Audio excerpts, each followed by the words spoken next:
Okay, let me write your logical syllogism. All right. If I apply heat to water, then it will boil.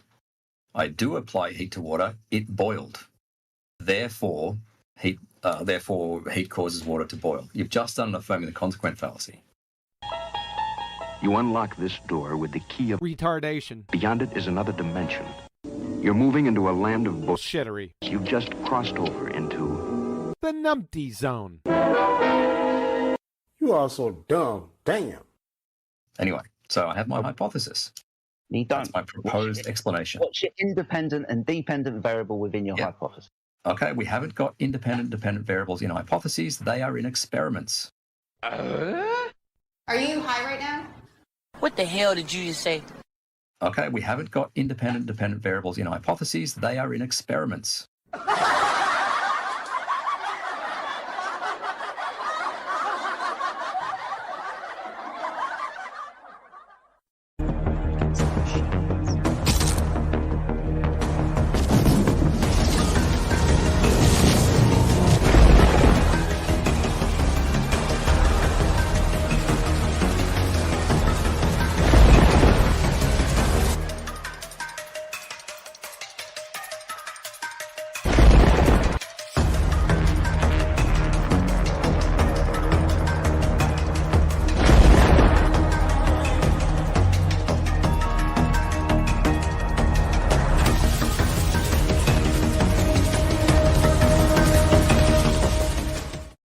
And we're off.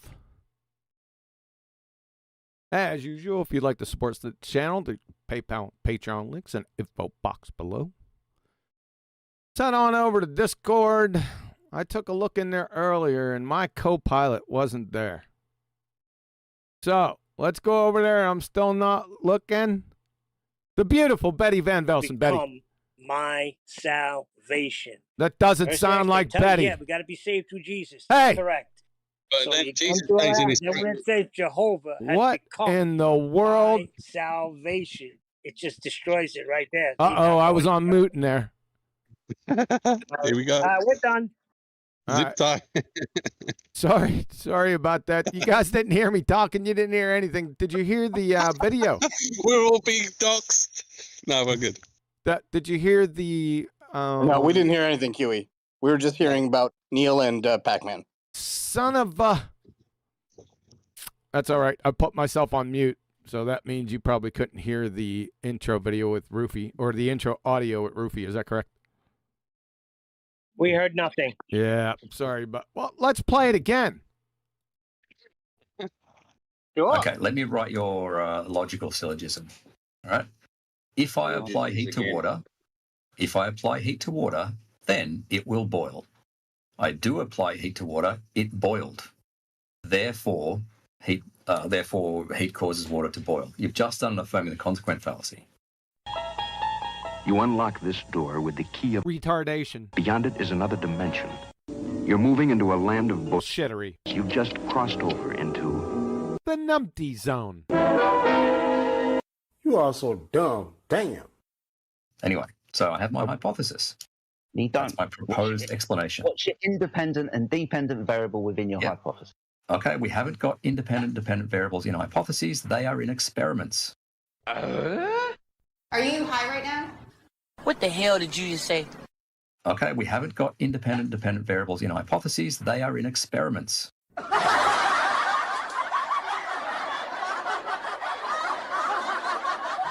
All right, you guys got it now? Huey, was that real? Are you kidding me? No, that was on 24/7 a couple nights ago.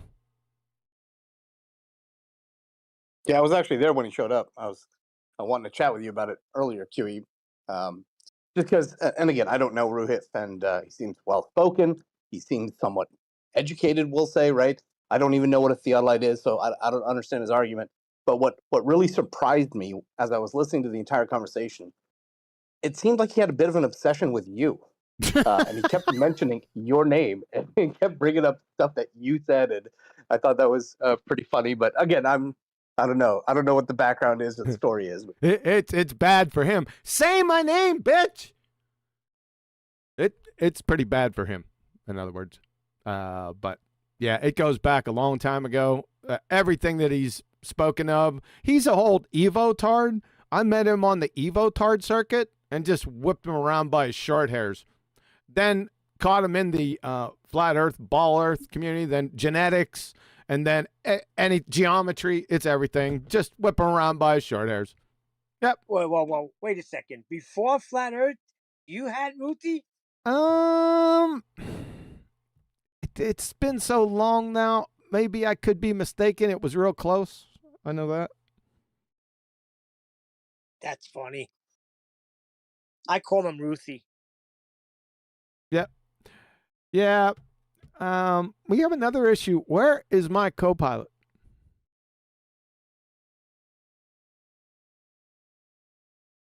Well, which one? You got Nathan, you got Betty, and you got Adam. No, there's only one co-pilot for QE Live. I'm just like co-pilot's understudy. That's correct. Shout out to Adam. That's not who I'm talking about. This one has better legs than Adam. I've been BVV. Does she wear pantyhose? And I was looking at it.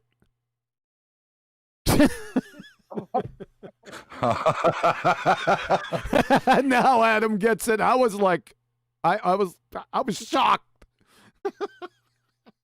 Where's she going with this? And oh no, too funny. All right, so well, I hope she's okay.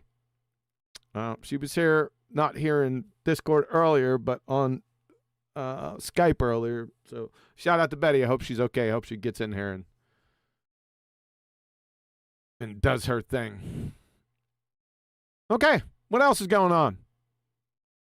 Did you what's up, QE? What up, Neil? What up, Adam? What up, everybody? Did you happen to see the thing that I put up on there? It wasn't nothing to make a positive claim or assertion. It was just a little bit of little input of what we discussed earlier about the containment and pretty much what me and Neil was saying as far as, you know, whether or not we want to debate about what it is. That's the containment, but there's supposed to be some other. Maybe y'all saw it. No, where did you? First of all, let's go back to up again. First of all, let's go back to the beginning. You put it up. What's it? And then where did you put it up? Main chat. It's a video. In chat. I'm sorry. I'm all over the place.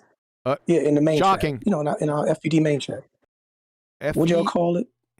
Holy shit. Yeah, the FED main chat. Yeah.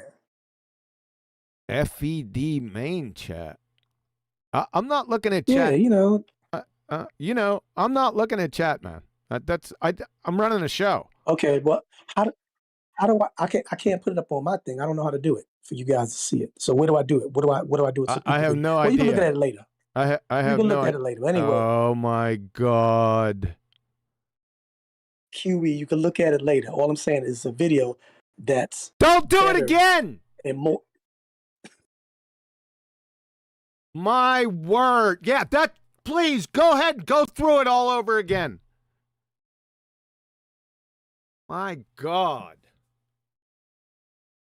I'm not sure. So what are you going to do, D-Rose? Or have you done it? I already put it up. I just put it up there to see it. Damn. That's what I'm saying.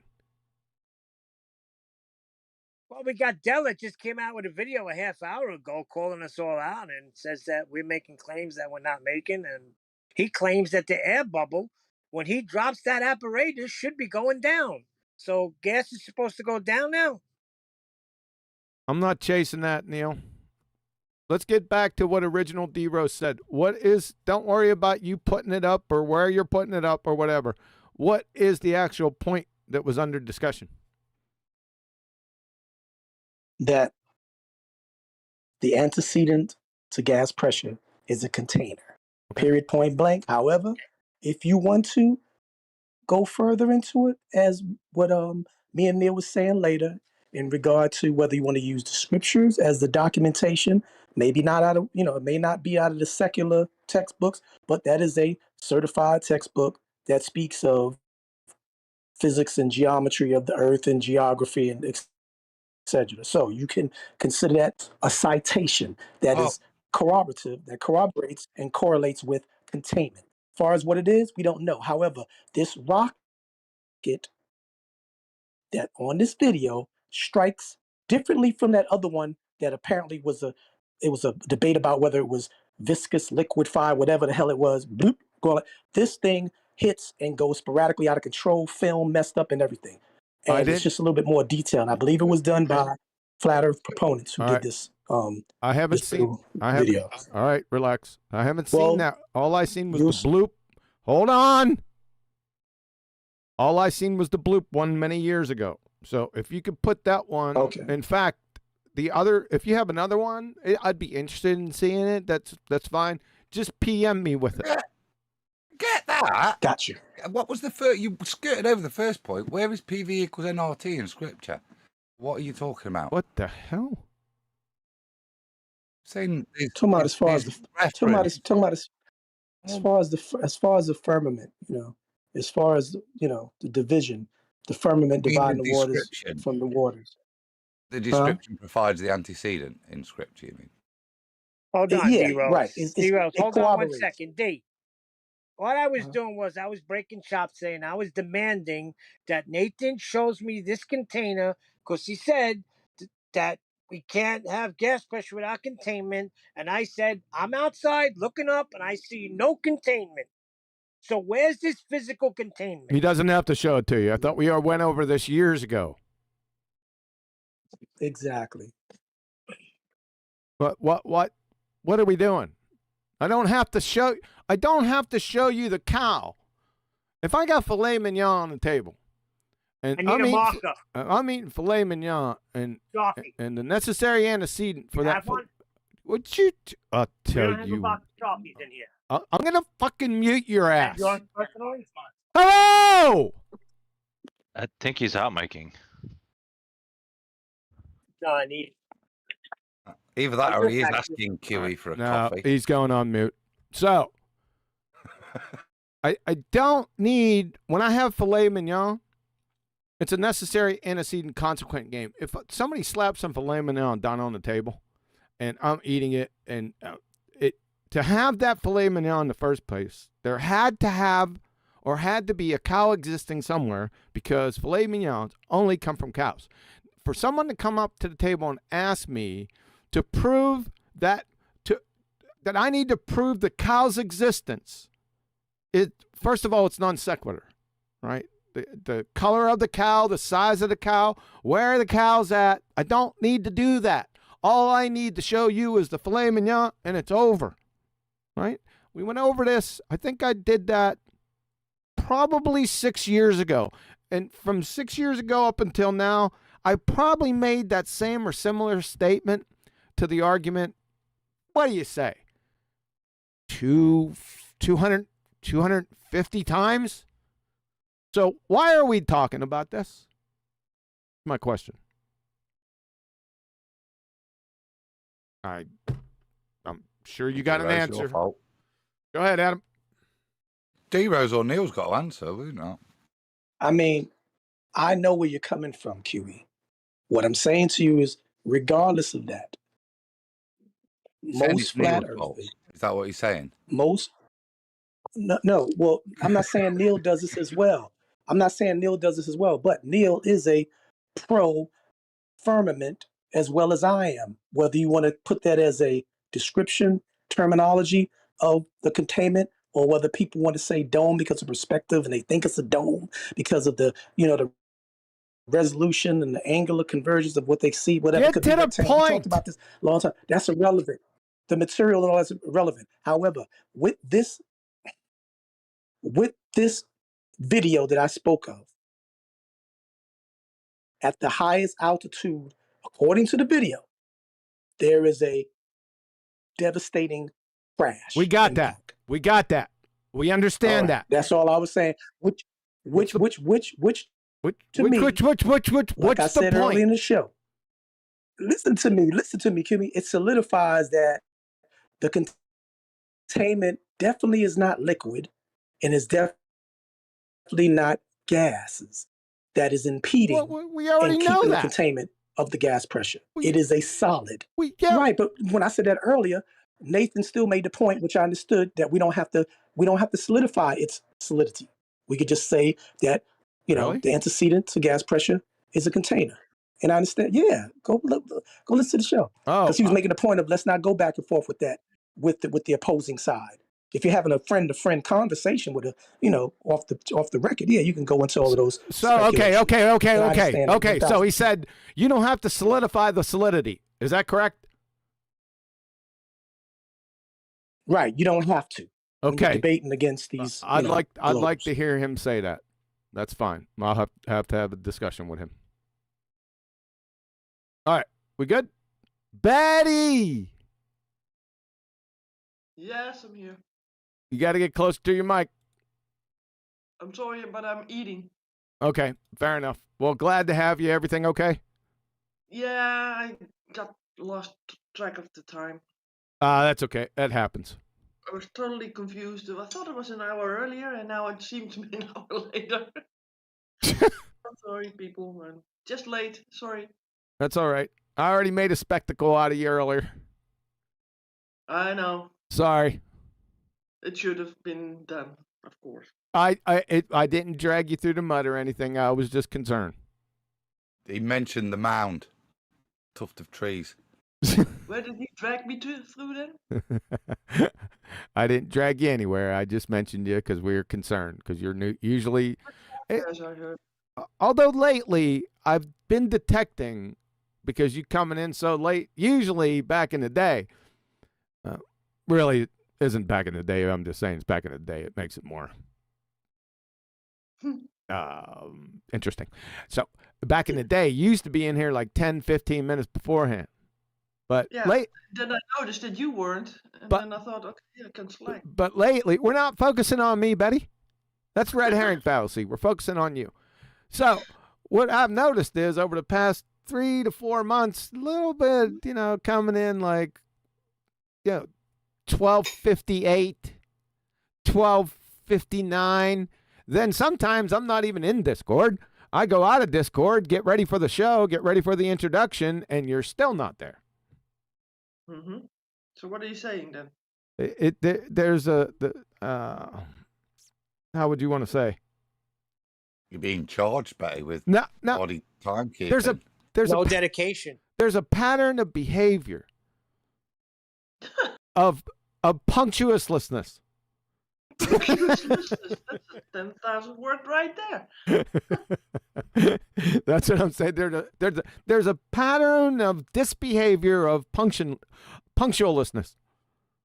Maybe I sort of realized that I had a life. There we go. So ipso facto, we don't.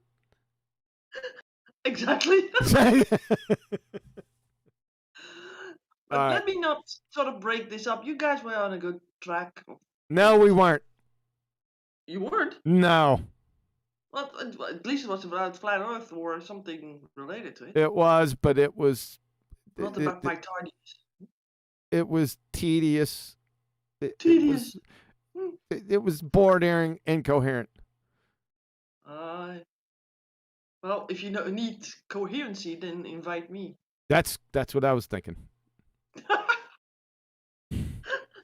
That's not what you were thinking. Yeah. When you think of that, that's not what you think of me. All right. So let's get on the straight and narrow. Yep. Let me get my teeth in my food. Yeah. Let's solidify some solidity. Yes. Adam. I'm just really confused. I am. Oh, God. You're going to bring it back up again. The introduction with Rufy, that confused me. I've got no idea what the point he's trying to make. I'm really confused by it. And then I'm really confused by what Neil and D-Rose were on about. I don't know what their point was. Well, let's go over it step by step. Rufy, he's a numpty dipshit, and he classified a modus ponens as an affirm the consequent formological fallacy, his first comment. He's done that before. I got him on a numpty clip doing the same thing. So he keeps on doing the same thing, expecting a different result. So he's insane, and then I just drag his dumbass through the friggin' mud again. because he's a moron. It just regurgitates it, the fuckwittery. And then the second statement, he said there's no hypotheses or there's no independent and dependent variables in hypotheses, which he would fail 3rd grade intro to just general science. Again, I don't know how many times I have to show it. He's an abject Dunning-Kruger retard of epic proportions. So does are we good for the summary for that, Adam? The summary was fine. I just don't get. I know you decry him, but he's not daft. So how you can construct that sentence and think it works is the point of confusion. And I don't think it's dumb shittery. I think it's just bullshittery done to confuse. No, he's serious. It's daft. Yeah, he's daft. That's what he is. He's daft. I like it. Daft as a brush. Yeah, I'll give you that then. Fair enough. Well, that's that cleared up. And Adam, if I may, on my part, there is a specificity in the solidity of this containment that needs to be discussed between QE and Nathan in regard to, as Nathan saying, let's not discuss the specificity of the solidity construct, or should we leave that alone, or should we make it plain and known that it is a solid, which is the containment barrier? You say that, D-Rose, but are we to limit the Lord? It can't be. Are we to limit the Lord? No, we cannot. No, we cannot. We're not. No, we cannot. No, maybe we can say within our limitations, the best we can comprehend is a solid. According to physics and science, that's all I'm saying. That doesn't limit the Lord. So, but also doesn't limit his laws. He doesn't break his laws, does he? And so he will provide containment. You just haven't showed me it all morning. I've been asking. If you do it again, Neil, I'm going to mute you permanently. Oh, well, Adam, before. Thank you. Adam, with respect to that, I can't argue with that. However, we cannot use that when we're talking to an atheist or to most of these globers, the majority of these globers, or to a maybe to a normie, because they'll be like, okay, there's nothing impossible for the Almighty. That's true. But I'm talking about as far as our arguments on here, as I've been told before, beyond the speculative, beyond the abstract, when we're talking about the laws of entropy, the laws of physics, science, whatever, the best thing we can say, and according to that video that I'm saying, when this thing goes and the camera just almost breaks up, there is a solid barrier. Yep. That's all I'm saying. Yep. The specificity of the solidity of it, whether it's the specificity of the solidity. I'm talking about its rigidity, its thickness, whatever. We don't know that. That's all speculation. The specificity of the rigidity of the solidified. Right. Is irrelevant because that's all speculation. No, it's not speculation. It is, because you don't know if it's 100 miles thick. You don't know if it's 100 I don't care. Thick. Don't care. Exactly. As long as it's solid. As long as it's solid. And it has to be solid, because if you say anything other than a solid, you're special pleading fallacy. Thank you, QE. You have concurred with me. My special pleading fallacy is that I don't profess to know the allness of creation. So you don't have to. That's no, I know, but I'm just saying, if I had to put money on it, all my life on it, I'd probably go with solid. I don't think I could go that far. Exactly. Define what the creation is.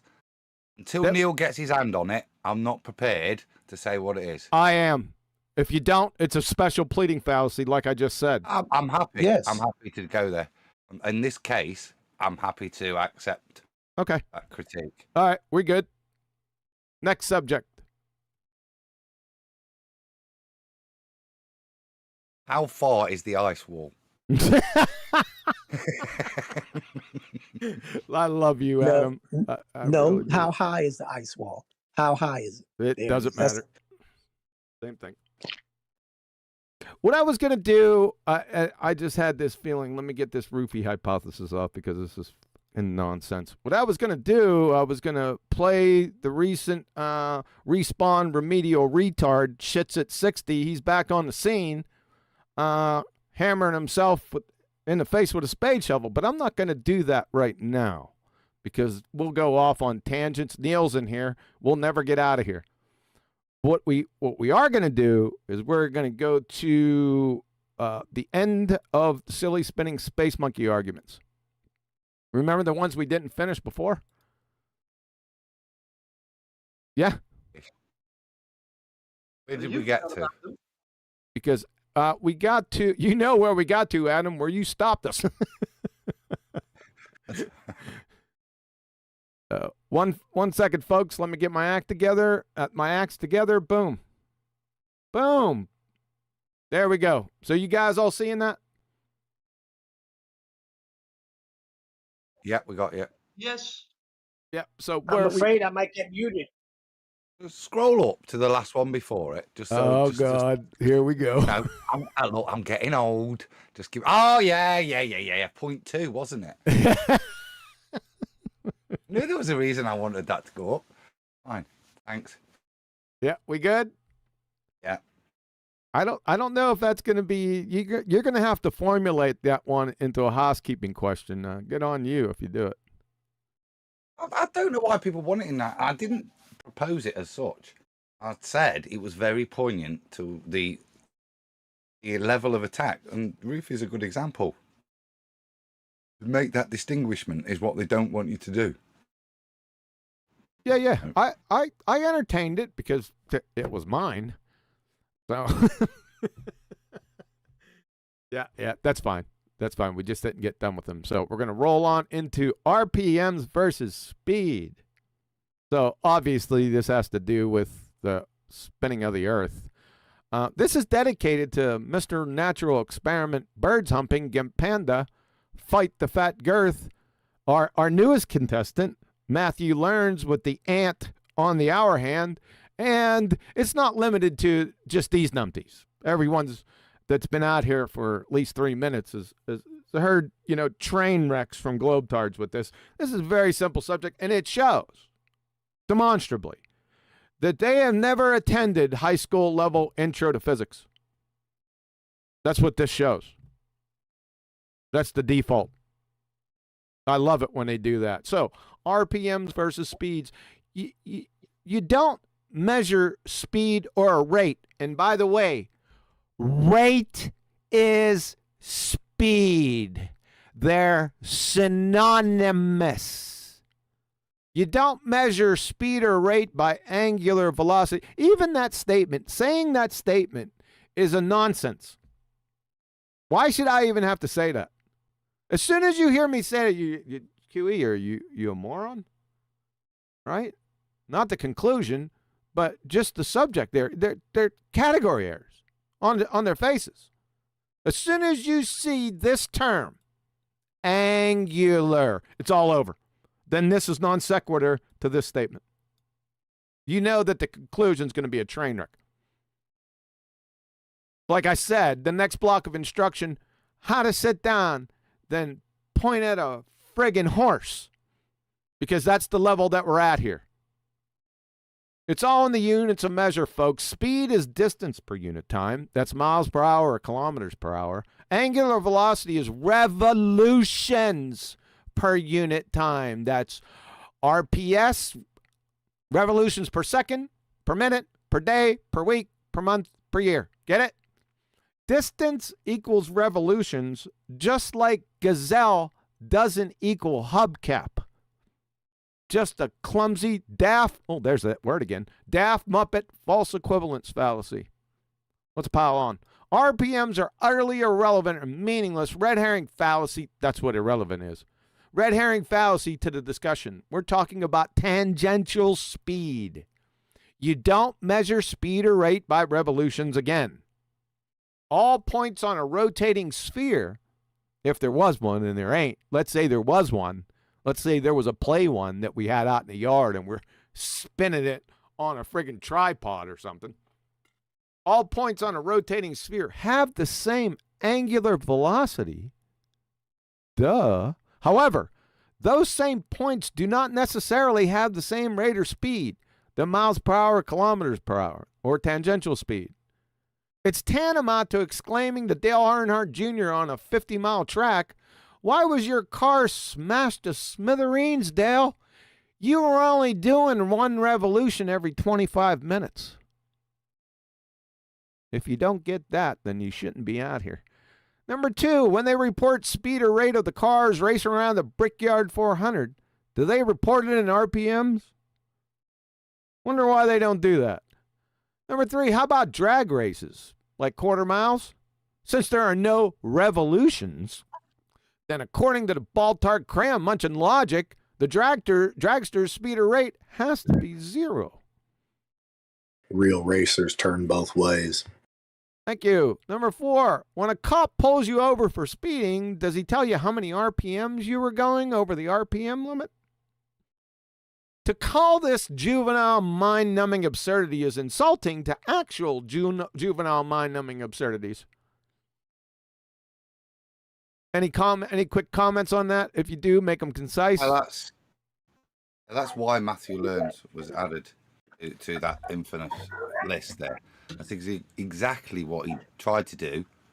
D-Rose. Called out on, recognised it, accepted the point, then doubled down on it. Fundamentally, those examples are good because they show what these people are trying to do, which is deceive their audience.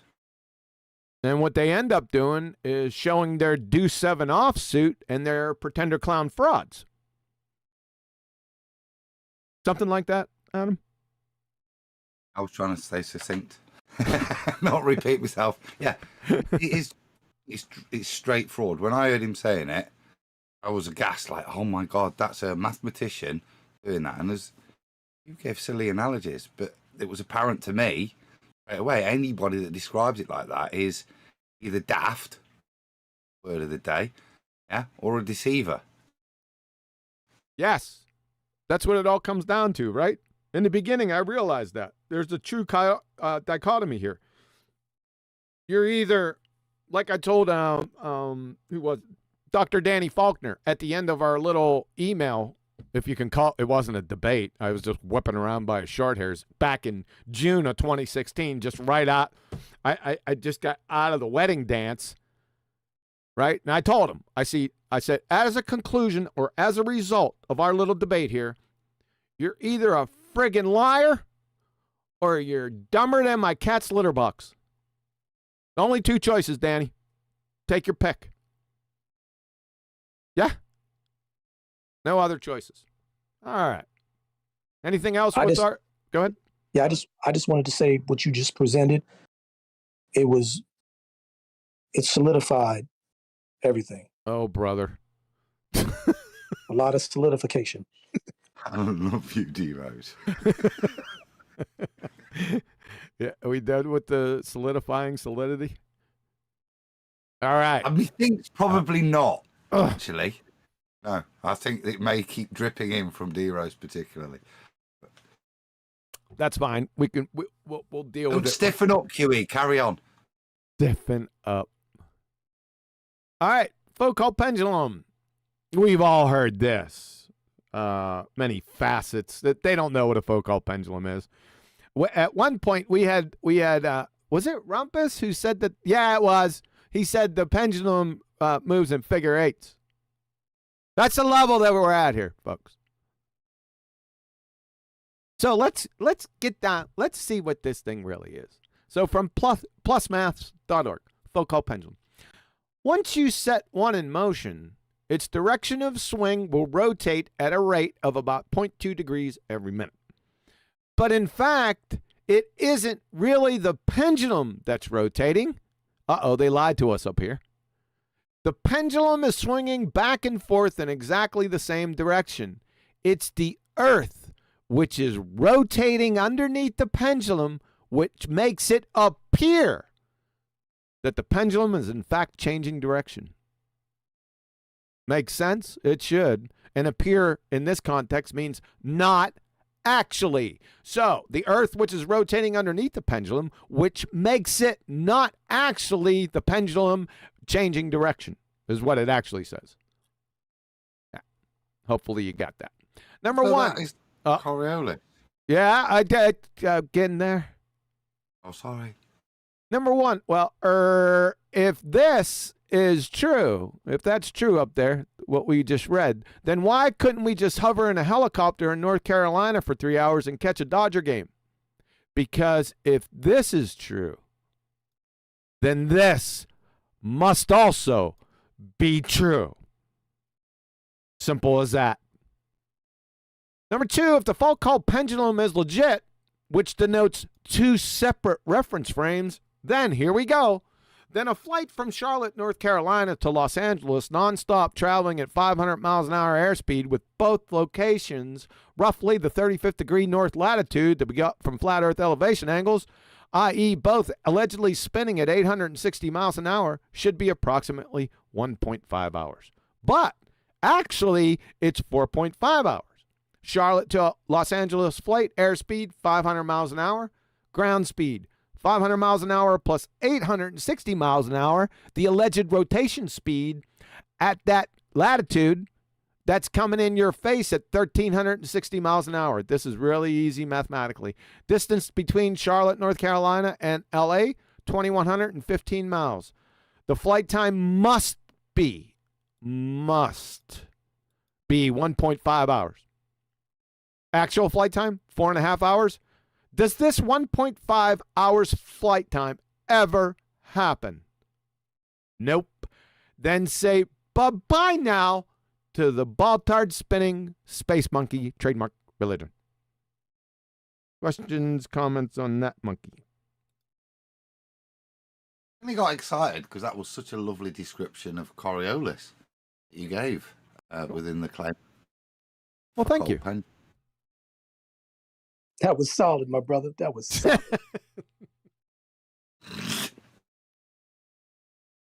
Can you do me a solid and go on moot? Oh, he's going to keep hitting you with this hard. Yeah. That's fine. All right. I don't think that needs too much discussion. Let's go to this one. This is an oldie. I was going to remove this one, and then I said, no. So everyone remembers Neil smoking deGrasse Tyson and the Felix Baumgartner jump from 128,000 feet when Neil was quite emphatic about saying, what?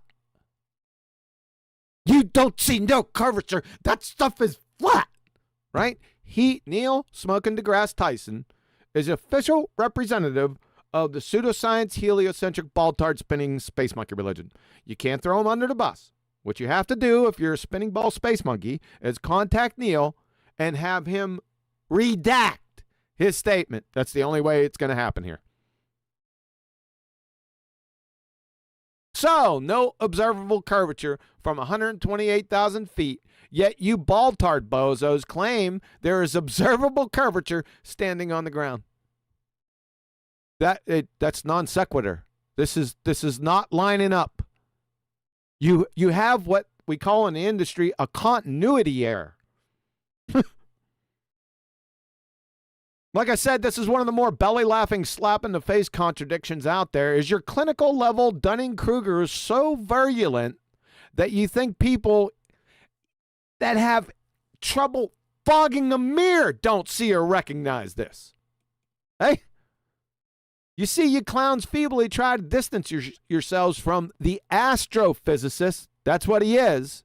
Neil smoking deGrasse Tyson. But that dog, it's not going to hunt here. He is unquestionably and unequivocally a spokesman, priest, a scientist, I dare say, in your paradigm, for your ball-tard spinning space monkey religion. So there's no throwing him under the bus. Okay? Questions or comments on this?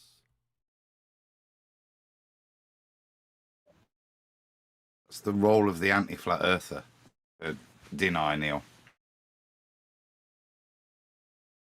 I don't think whatever mitigation he'll ever change his role or his stand on this. He can't really.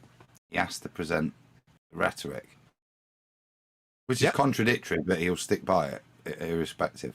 And why doesn't he care?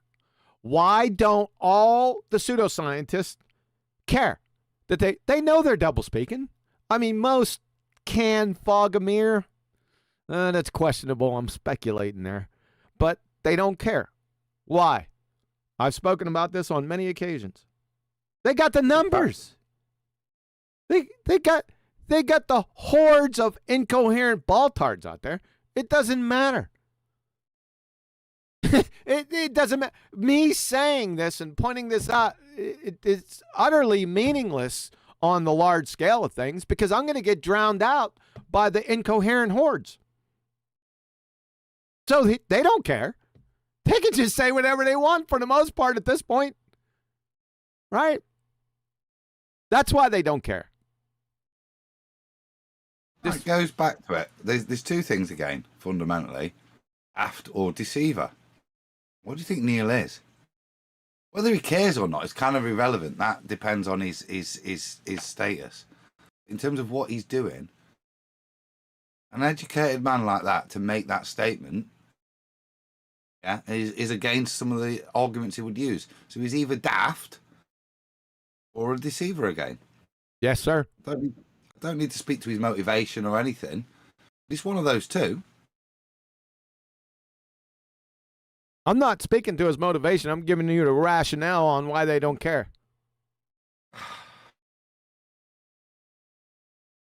But we don't need to go down that road. That's fine. Let's move to the next one. I'm going to beg the question here, folks. Okay? This is going to drive Nathan crazy, and that's okay.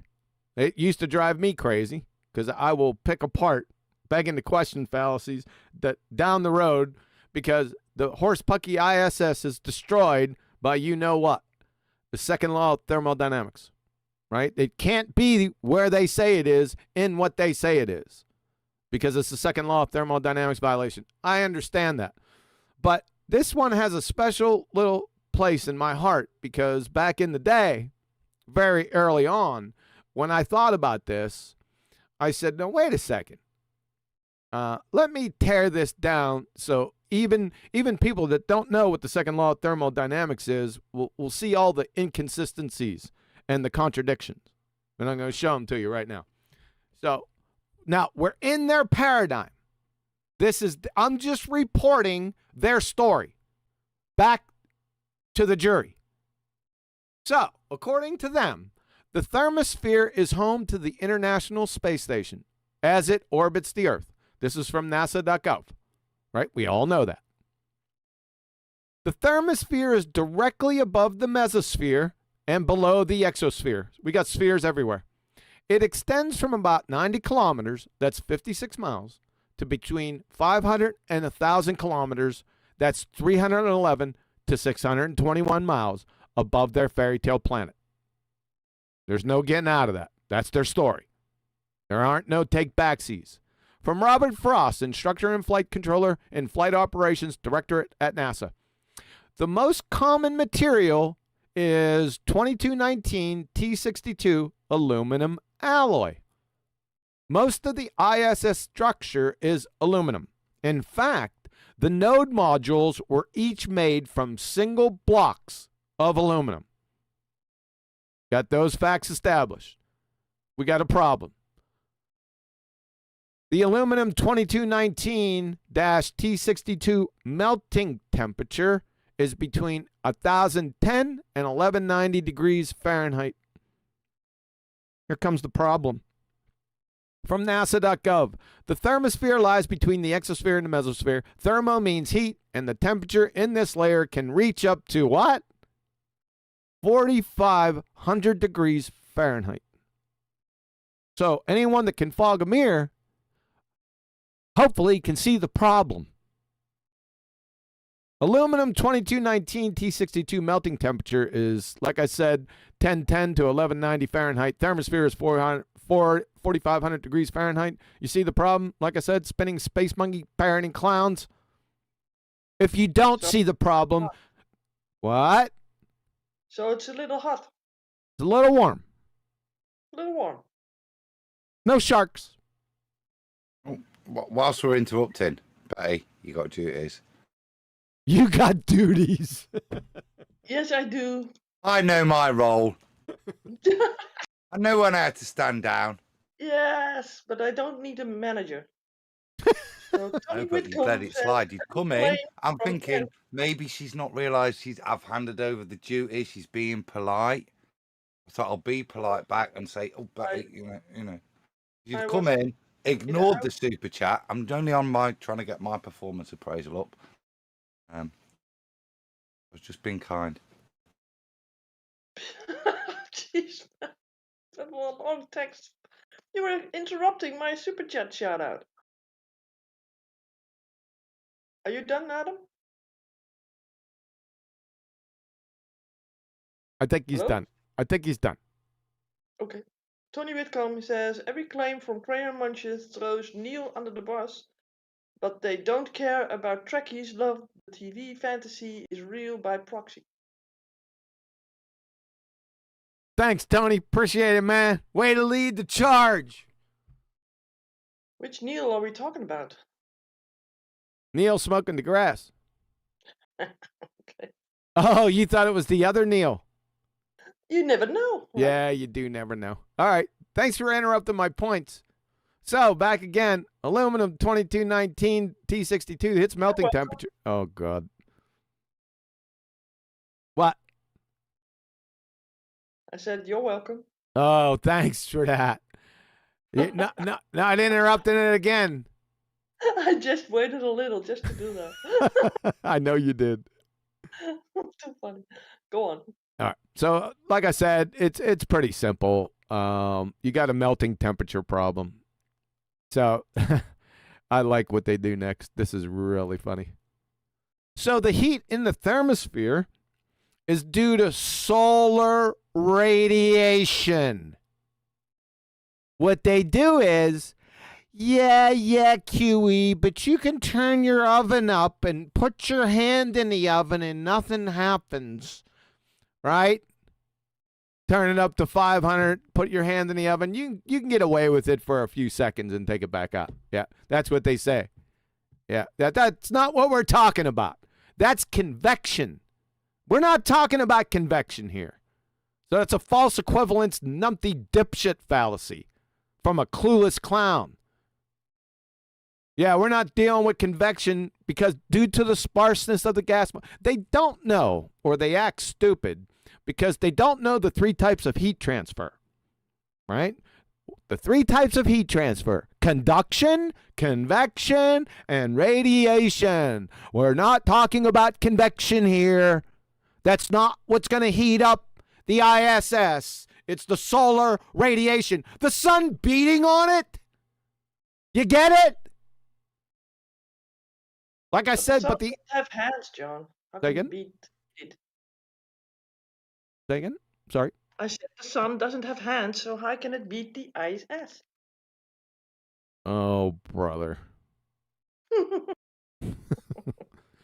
But the ISS isn't made of gas molecules. It's made out of aluminum.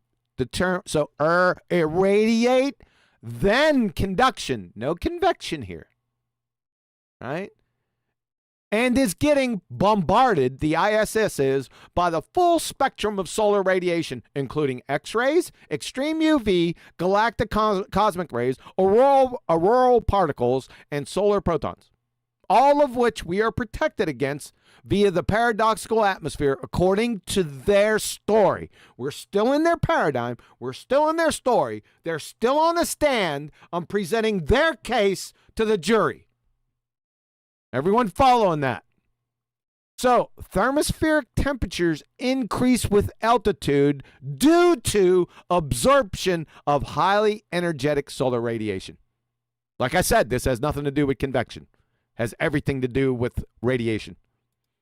From Sciencing.com, the source of the thermosphere's heat, here we go, is radiation, not the convection.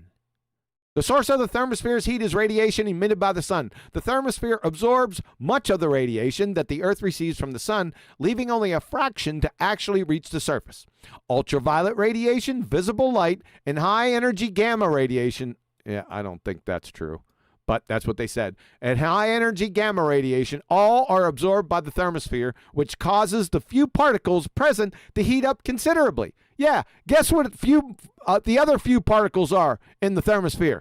Yeah, you guessed it, the ISS. Goodness gracious. Okay, bring your slobber nurses in here. Maybe they'll get it. After you corner the knuckle dragon window lickers with the belly laugher above, they invariably bumble and fumble and stumble with, but they're shielded. There's reflectors, right?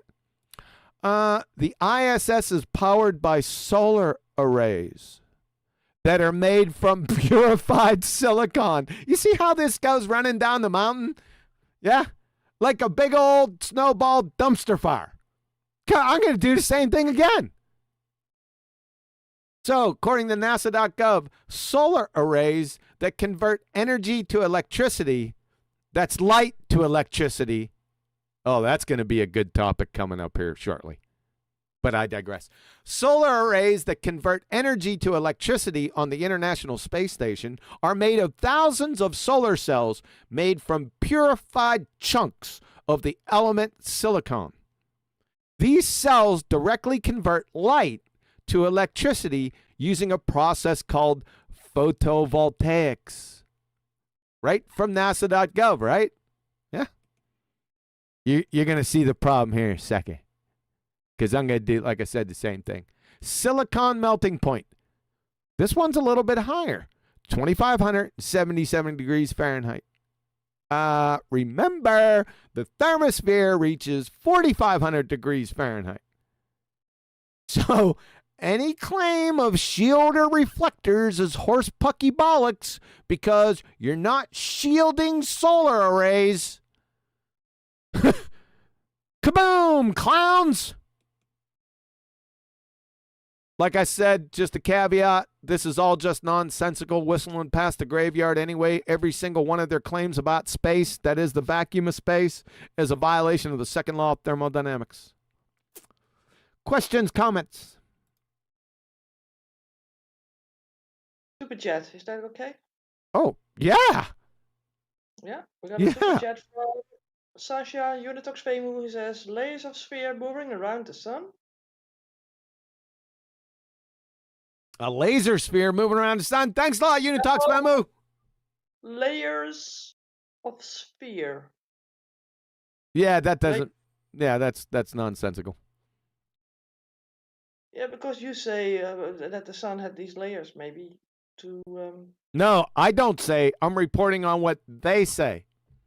Yeah, you just said maybe, and not that you said it yourself, but you just conveyed it to us what they said. Yep, I'm reporting their story back to them because I'm prosecuting them. I'm making sure that their story is clear for the jurors. So when I come out with a nail spike 44-inch Louisville Slugger, then there's no way out. Yep. So when they are radiated with all that energy and all these sort of like X-rays, right? Yep. Also X-rays and stuff. Yep. I mean, I know that they're so careful when they make X-rays at the hospital and people get out of the room and stuff. Are X-rays being held by aluminum? Yeah, they put aluminum reflectors on you. Okay. How about the windows?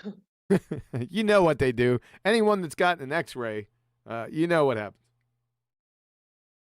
Well, you have also in the ISS you have that cupola.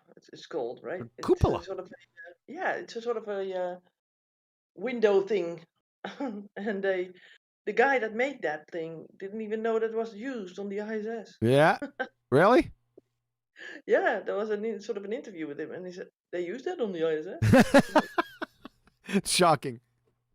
Yeah, because of that whole sort of. There was a guy that explained an astronaut that cupola was in on the ISS. There was a sort of a replica on Earth, and someone asked him, "What is the sort of the plan when one of these windows get busted?" And he couldn't answer that because he didn't know the plan. Oh yeah, that was our favorite guy. We're gonna meet him down here further in the presentation. Yeah, he didn't even know the escape plan, or there was no way to just seal off sections of the ISS. So. Yes. I just heard that the other day, by the way. Huh. Not for. I'm sorry, not for the first time. I heard it again just the other day. Somebody was playing a video with him on it. Too funny. Oh. He was the one that said little like trinkets. he was the same one that said that they lost all the technology. What's his name? I can't recall his name right now. Yeah. He's a real. The channel on the panel now. Pat it. Yeah, Don Pettit. He's a real dumbass. Yeah, we're gonna get to him a little bit lower in the presentation. Well, thanks for that little addition, buddy. Yeah. Hey, if I may be dumb numpty advocate. No. I just want to make it interesting.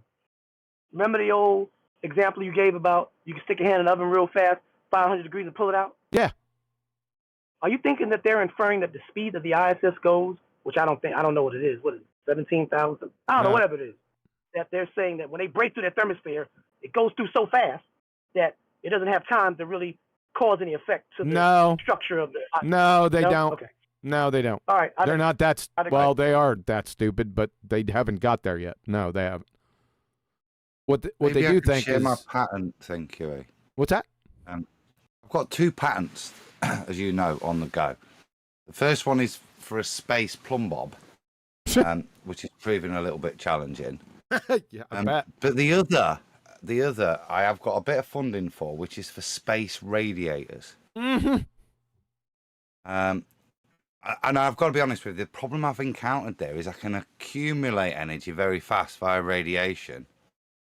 I'm really struggling. As many fins as I put on my radiators, I've got nothing other than more energized particles to interact with. Yes. I've got no way of dissipating this energy.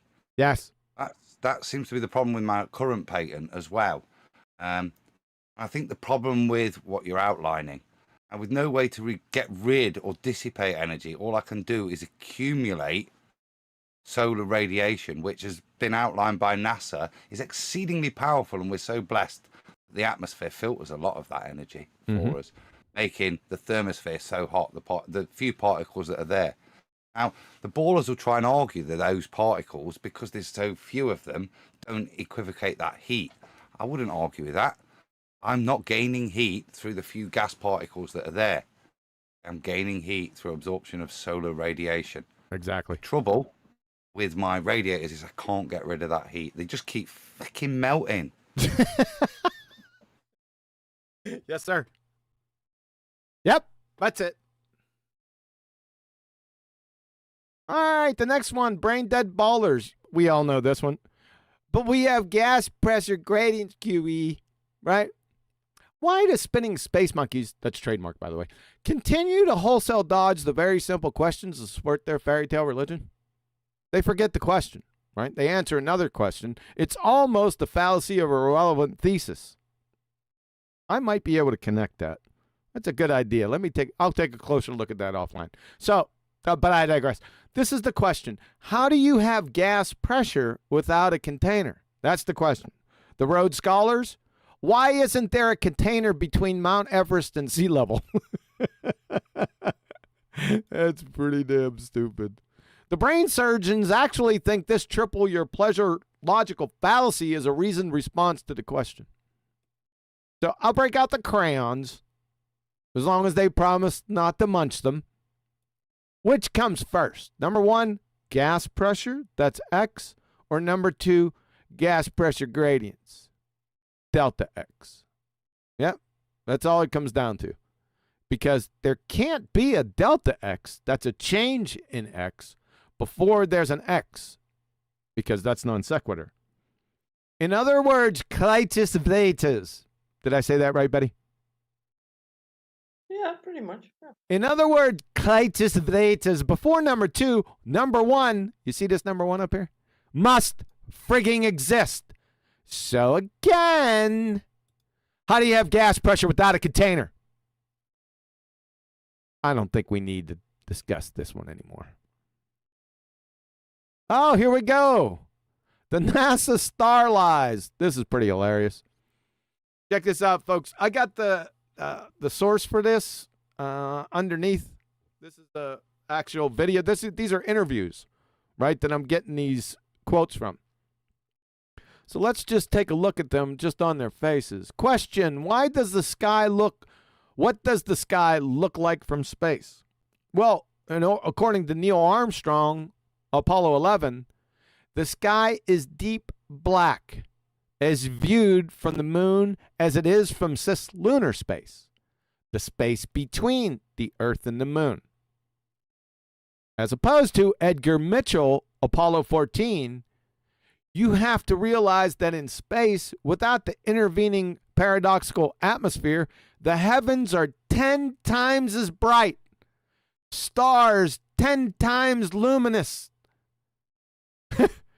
Perfect consistency. Wow. Hey. We got another Neil here. Is it in the name, maybe? Yes, Neil Armstrong. By name only. Neil. Neil. This is one of my favorites, I'm going to have to say. Before you do that, let me shout out a super chat. Go ahead, darling. Yeah, sorry. Tony Whitcomb. You call me? Shut up, Neil. We got a lot of Neils, Neil, that don't say the right things. So we thought it might be having something to do with the name. That requires no response from Neil. Go on, Betty. Okay, so Tony Whitcomb says Flat Earth already run in a court of law over a $13,000 bet, and the global laws based on lack of evidence. He should have come with space bubbles, as that's the best globe proof now. Thanks, Tony. I think that was Zen Garcia. Yeah. True. Yeah. All right, we got the Chris Hadfields. You'll realize what I mean by that here in a second.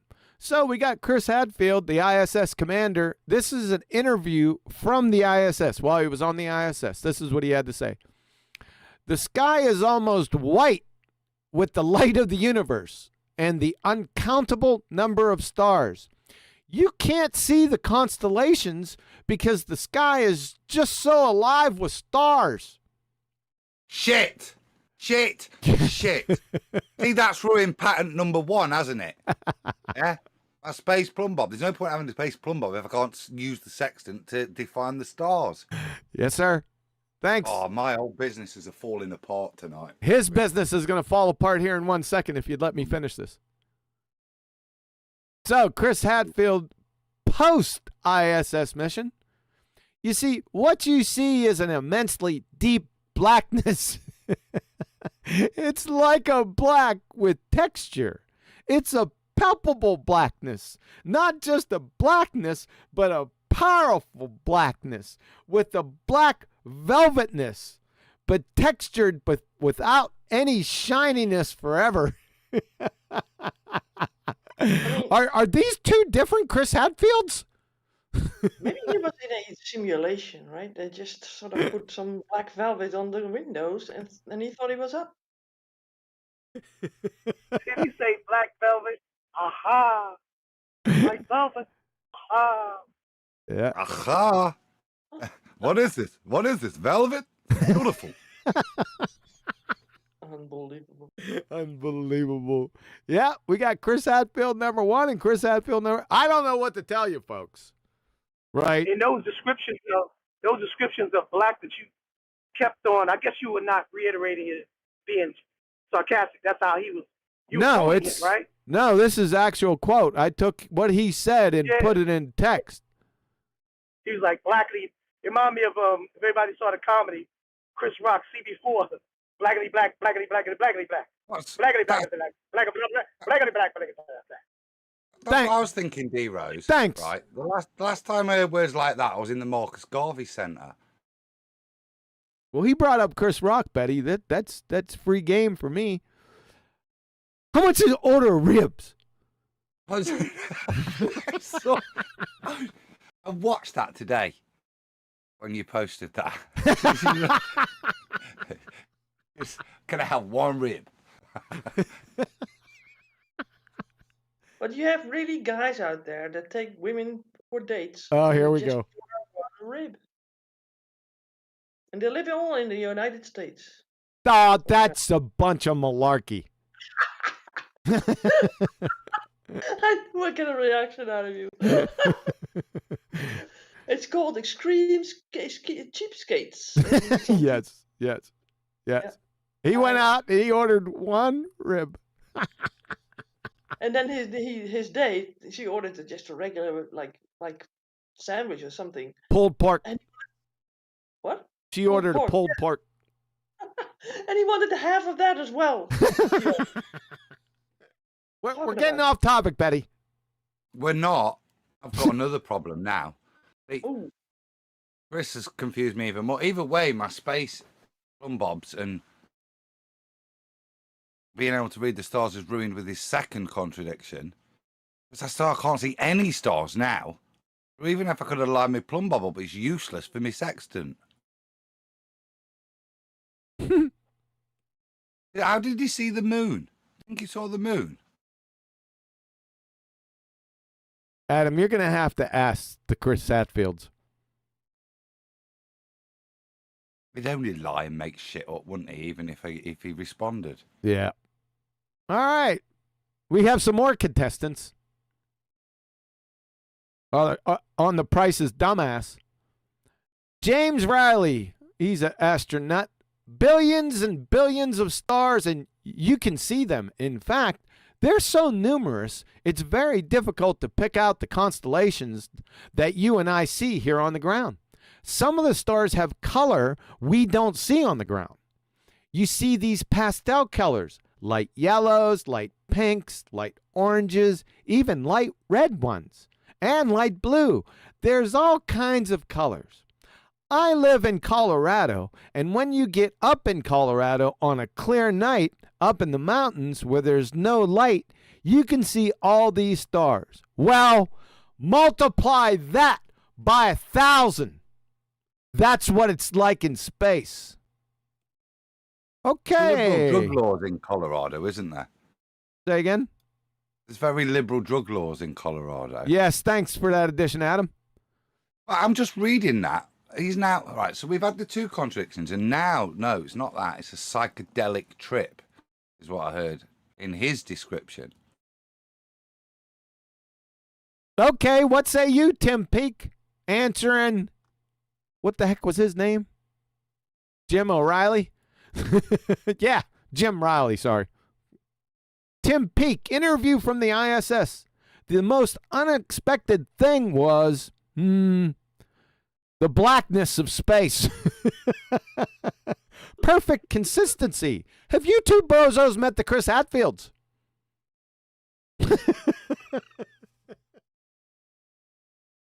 Let's finish it on up with one of Betty's favorites. Mike Massimino. Do you know what? They just played a parody of these two guys on Nathan's show today. I was sitting back here thinking how ironic this is going to be. I know I'm going to go over this.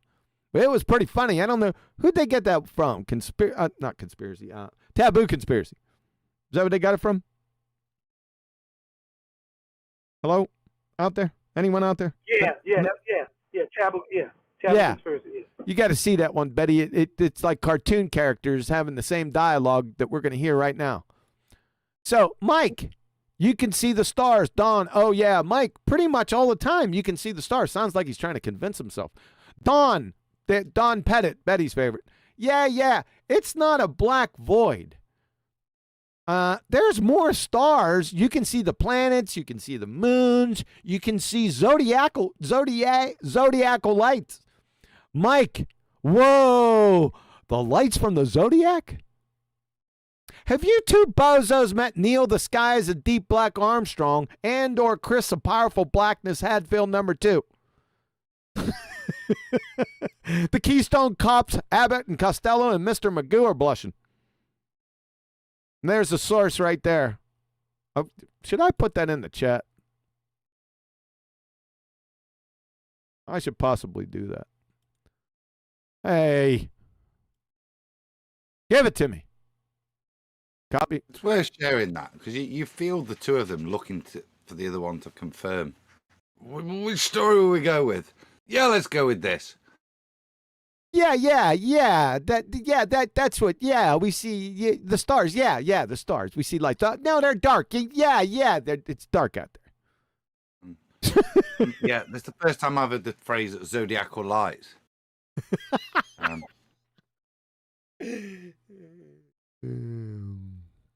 Okay.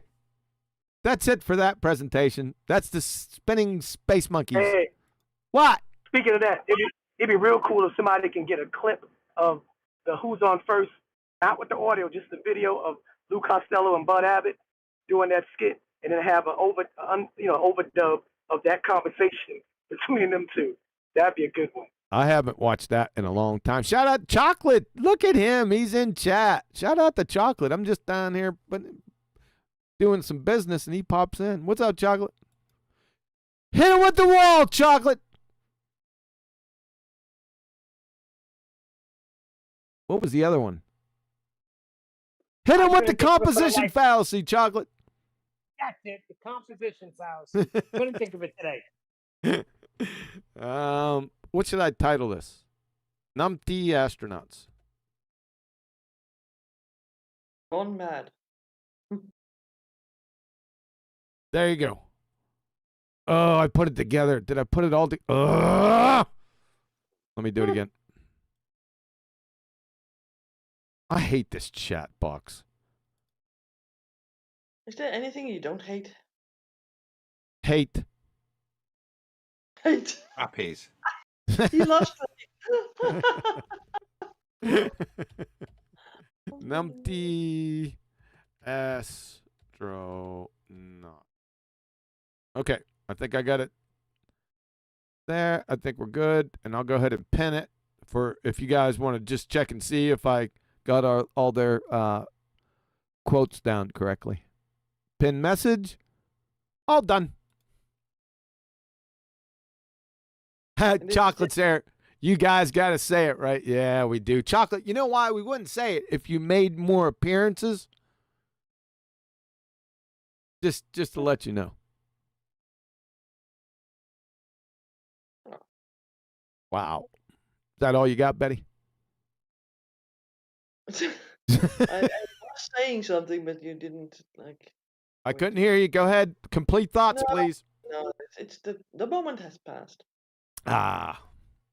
Yeah. What up, Chocolate? What up, brah? Come on now. Can you help a brother out? Come on, man. Hey, I got a question. Look, he's going to fucking interrupt me. Sorry. Right got a question. in the middle of my fucking statement. Yeah. And like sort of improvisation thing. Huh? Yeah. Yeah. What, D-Rose? What? What up? I just wanted to know, can you use a protractor to do coordinates on a globe ball? Holy shit. Because all I have is a globe at home. Well, I don't know. I don't know. Can you use a protractor on a pillow? Do you have? Can you solidify the solids under the liquids and can of chew? To be fair, a pillow doesn't have the mapping of the world. Well, so that's not even fair. The thing I've seen where the world is projected onto. You have these covers of pillows, right? Come on, man. Yeah, I bet There I we could go find a again. world map pillow. Yeah, Sorry. a world map on the pillow. I'm with you, Betty. Yeah, a world map pillow. Come on now. Can you help a brother out? Come on, man. Fuck that. Can I get a sip for 15 cents? I thought that was Joe Biden you were doing it for. back to Chris Rock. My cups are worth more than 15 cents. All right, fuck the cup. Pour it in my hand for a dime. Did you practice that all night yesterday? I was through yesterday, man. Just through. Did you have name the movie and name the actor? I'm gonna get you, sucker, and Chris Rock. There you go. That was a classic. Yeah, it is. I love that. I can't do it, How man. about 40 Miami? When I Fuck the first, cup. How about holy part of my hand for dancing? Are you done?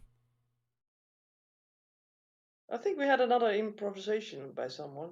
Oh, I'm sorry. I ruined it. Go ahead. Do it again. Oh, no, I was just doing the way you did it with the voice. All right, fuck the cup. That's part of my hand for dancing. Fuck the cup. Pour it in my hand for a dime. I guess you had to be there. Okay. Any final comments and questions about the spinning ball space monkey arguments? Yeah. Can I ask a question?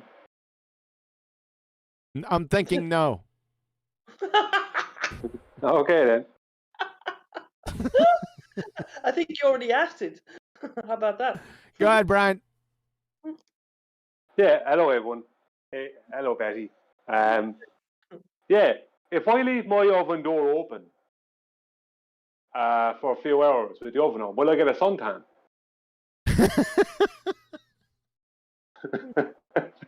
That's what I want to know. Because according to the ballers, that's what will happen. This is the reason I tune into this show. It's questions like that, Brian. Well, that's what the ballers think is going to happen, because they don't know the difference between radiative, convective, and conductive heat. Yes, sir. That was my error, Brian, when trying to develop space radiators.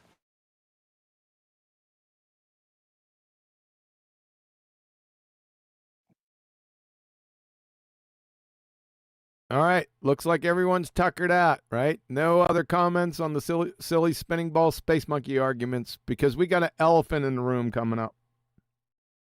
Well, I was thinking of Gem Panda when you talked about the RPM thing. Yeah. Oh, yeah. You know what? I was at 24/7 the other day. He was typing in the chat. Oh, is he there? He was there. Miggy called him out, and then we played a numpty clip about the rockets in space.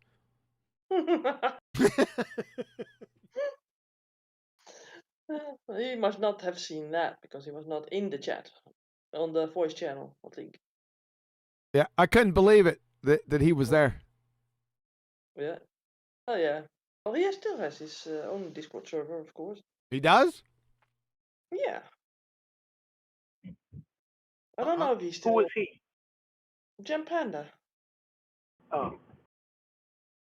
Shamalama Gamma Panda Ding Dong, in other words. Do you know him now? You don't know. Like, nobody can find the man because of the coon tick hound. From the Blue Tick Coonhound Kennel. Didn't you have an interaction with him, Adam? Oh, yeah. Who was that? Gem Panda. You saw him, right? I bumped him in Nottingham, yeah. Yeah, nearly missed him, nearly. Did you talk about RPMs? No. Yeah, I did. He's angry. He's a very angry man. even the people that they're like just turned up in Market Square and were listening to this. One of them went, dude, you're not doing yourself any favors. You're so angry. Must be frustrating for him. I don't know why he turned up. Unless it was. He had to. Somebody was lying, so he had to turn up. But these people feel that it's a mission to just come over and tell you that you're wrong. Not only that, tell you wrong and shout a lot to prove their point, but not actually make any. That seemed to be what he achieved. It was comical. I have to think, are these people going to be the same in real life? And Gem Panda was. Yeah. Too funny. Yeah. Well, Neil deGrasse Tyson did encourage the quote-unquote geekiverse to rise up. So it's just an example of that. I remember Gem Panda once being in on a hangout. Do you remember that, John, where you were also and Texas was there? And Timmy Clown was also there. Oh, Remember that? God, that was way. What was that? It's the 2016. last time that I heard you have a cordial conversation with Jeff Panda. Yeah. And he basically admitted that he didn't have any arguments, and that he said that you don't have to have any arguments to just win a debate. Remember that? I don't remember that exact phrase, but okay. Now, he didn't say it by phrase, but exactly. But he basically said that you don't need to have any arguments or any substance. You just have to, well, what he did, right? Get angry, ad hominem people, so throw some fallacies in there, and you're off. I remember trying to explain the Coriolis effect to him for about 45 minutes, and even Timmy Clown was snickering in the background that Jim couldn't get it. Yeah, I think that has to do with it as well, right? Most people don't have the IQ, I think, to just grasp this. Yeah, IQ.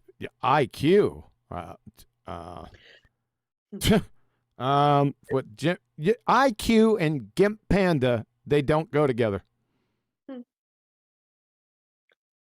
And that was in the hangout where Catexus went to the ED. Remember, you called them erectile dysfunction. and there was another hangout, and we were like listening in. It was like how do you say that? Eavesdropping? Yes, correct. Yep.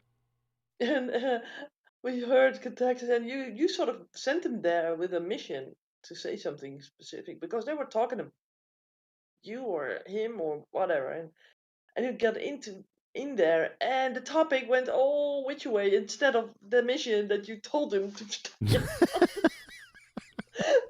You guys were making fun of this guy. I remember it was in the middle of my night, so I didn't want to sort of go away, because it was such a hilarious hangout back then. Yeah, it was kind of cute. That was so long ago, Betty. Those were so different back then. Yeah, you could hop on and hop off on these different hangouts that they had, and there was no real censorship from YouTube or something. Correct. You could just go there. We've talked about this before, right? When I just get up, turn on a computer, and just hit flat Earth. I don't even know that I just put flat Earth there. I can't even remember, and all the live streams would just populate,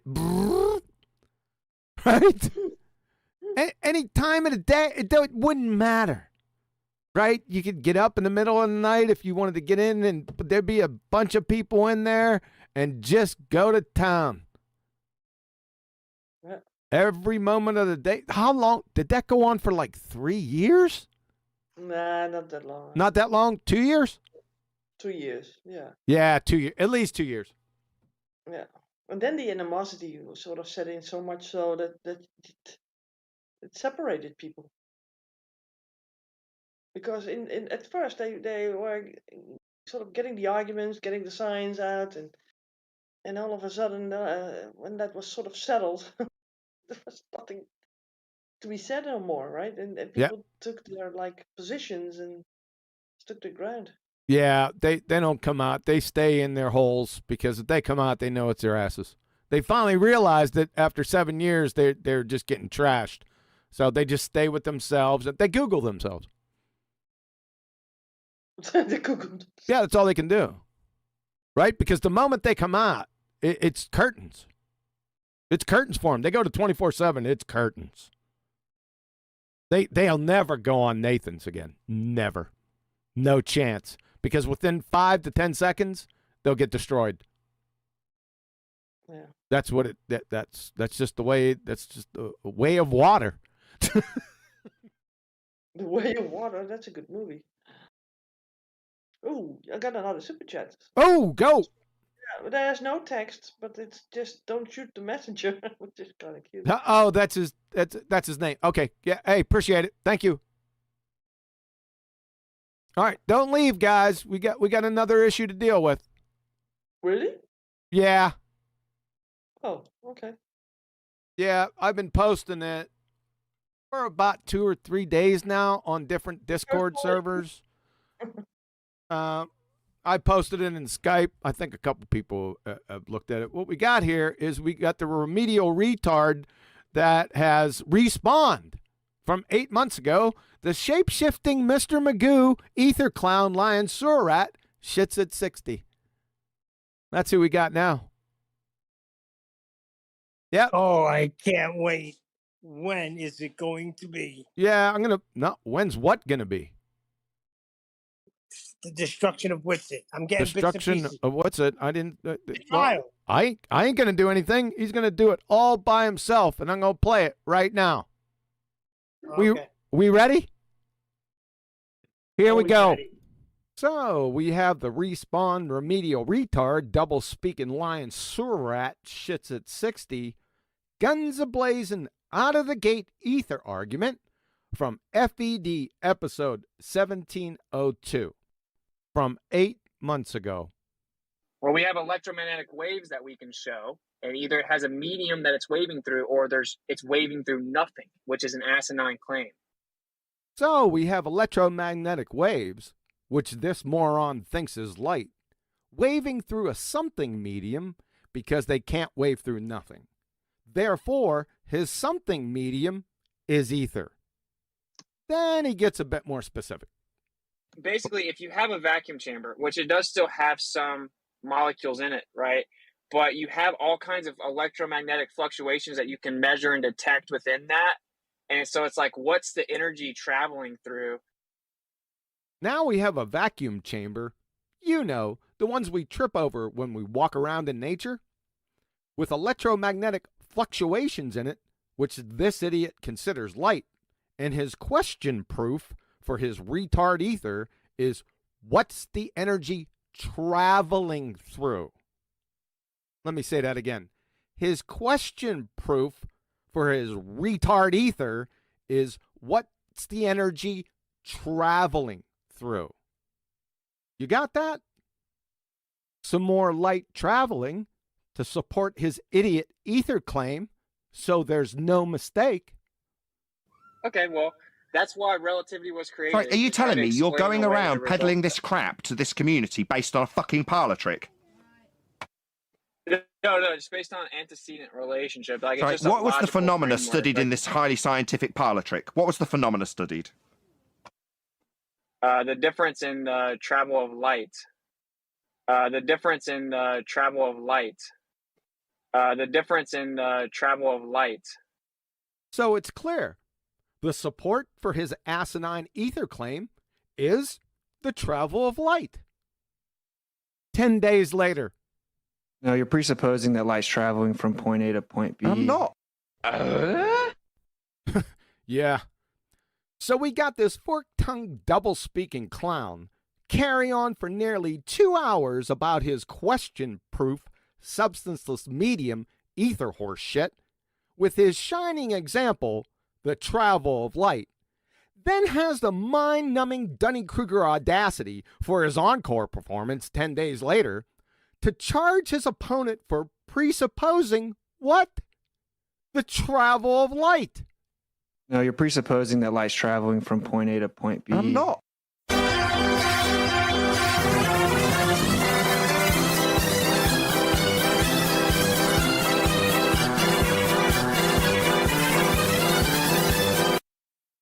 So let's head back to shits at 60s, guns ablazing out of the gate ether argument from FED episode 1702.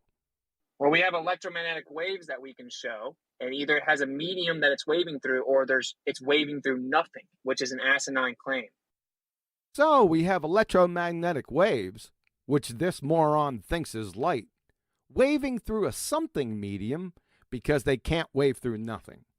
Therefore, his something medium is ether. Then he gets a bit more specific. basically, if you have a vacuum chamber, which it does still have some molecules in it, right? But you have all kinds of electromagnetic fluctuations that you can measure and detect within that. And so it's like, what's the energy traveling through? So we got the full story. We have electromagnetic waves in a vacuum, and the question proof is what's the energy traveling through? And is confirmed again here. What does the electromagnetic wave propagate within? Let's pinpoint exactly what these electromagnetic waves are. I can shoot a laser through a vacuum chamber, and it Why gets would to you the do other that? side. So shooting a laser through a vacuum chamber means he's shooting light. Therefore, the electromagnetic waves he's speaking to is light. 10 days later. So I never claimed that light is a wave. What does the electromagnetic wave propagate within? I can shoot a laser through a vacuum chamber, and it Why gets would to you the do other that? side. So I never claimed that light is a wave.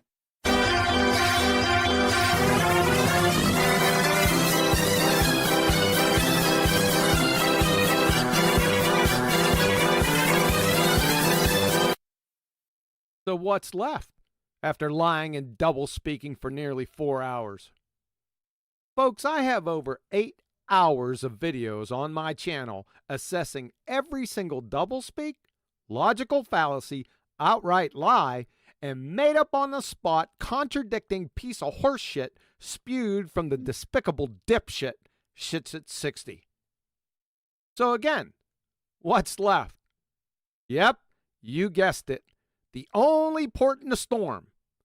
This schmuck outright denies the very argument that he made for his fuckwit ether. 4 days ago, 24/7, Flat Earth Discord. My position is not light goes through a vacuum, thus it must have a medium in it because light needs a medium to travel through. That is not what, no. Okay, I never. What the hell did you just say? My position is not light goes through a vacuum, thus it must have a medium in it because light needs a medium to travel through. That is not what, no. Okay, I never.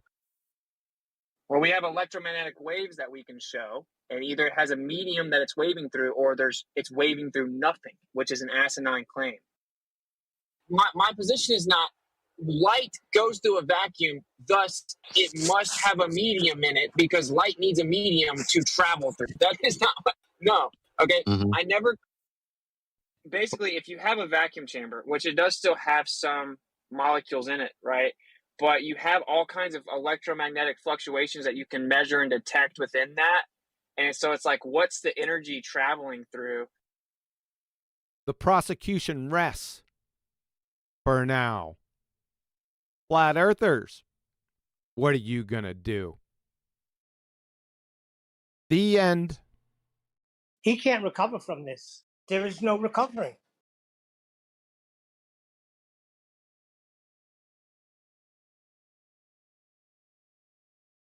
Yeah, I don't think I'm giving enough credit.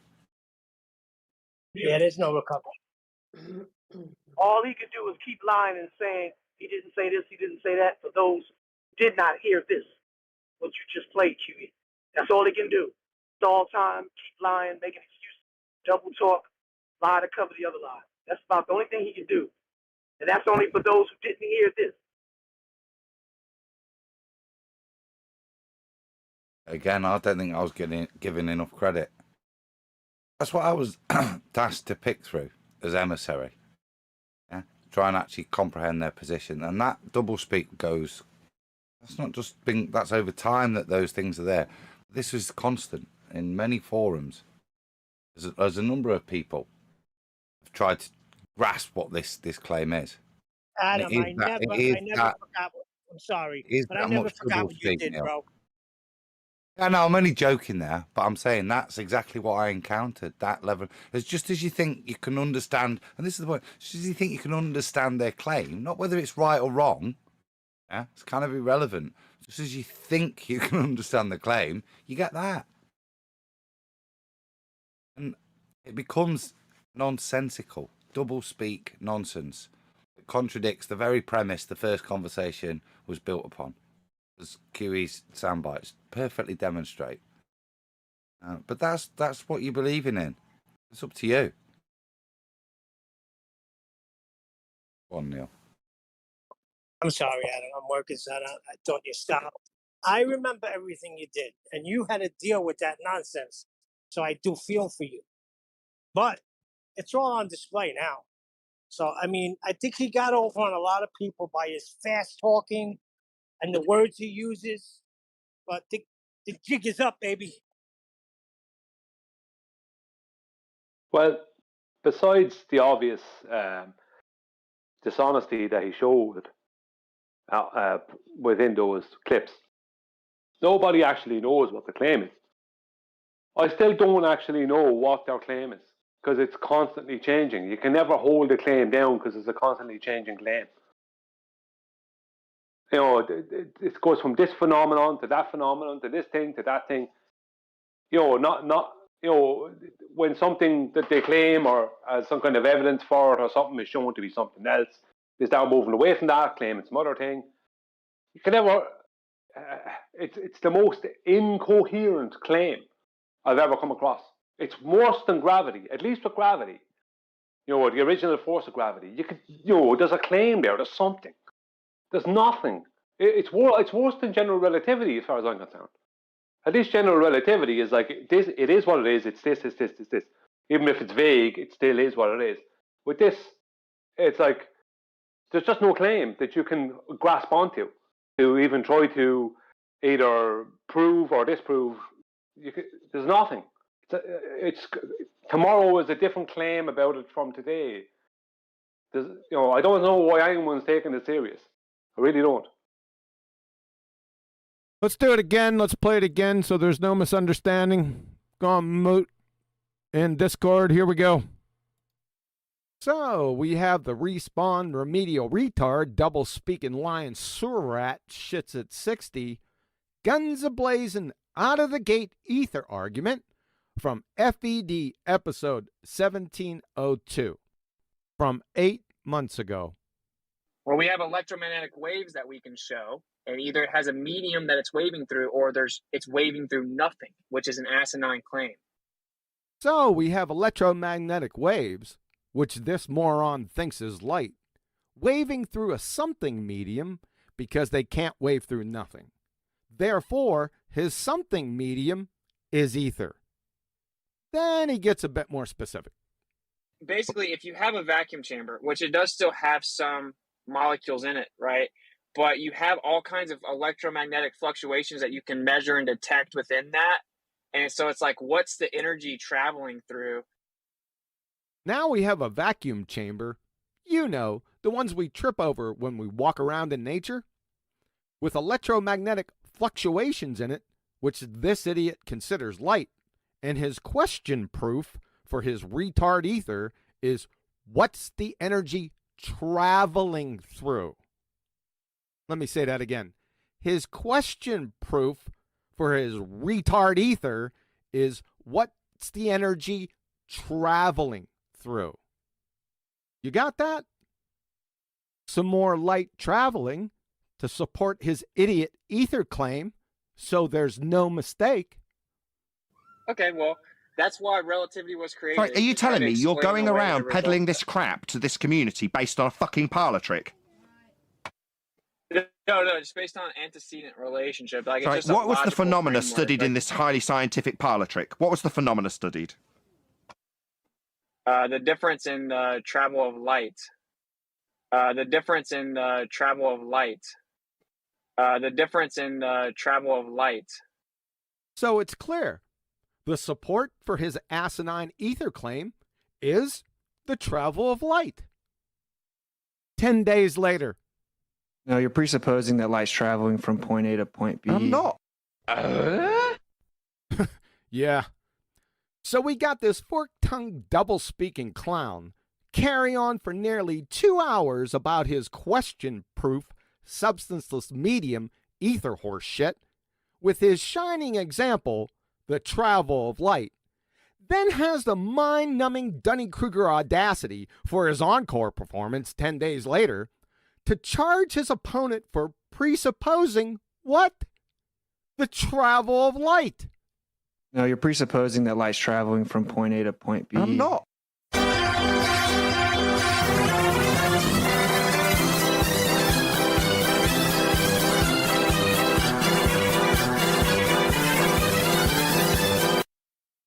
So let's head back to Shits at 60s, Guns a-Blazing out of the gate ether argument from FED episode 1702.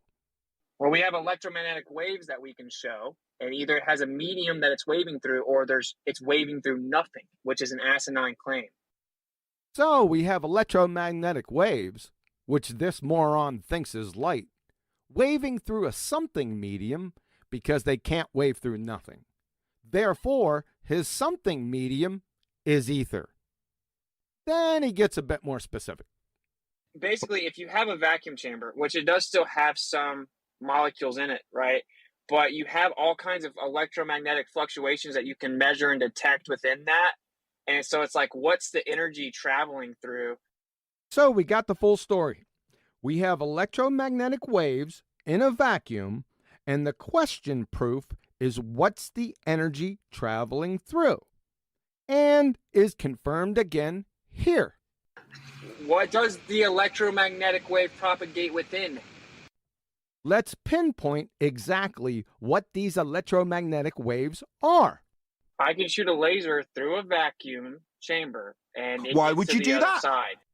So shooting a laser through a vacuum chamber means he's shooting light. Therefore, the electromagnetic waves he's speaking to is light. 10 days later. So I never claimed that light is a wave. What does the electromagnetic wave propagate within? I can shoot a laser through a vacuum chamber, and it Why gets would to you the do other that? side. So I never claimed that light is a wave.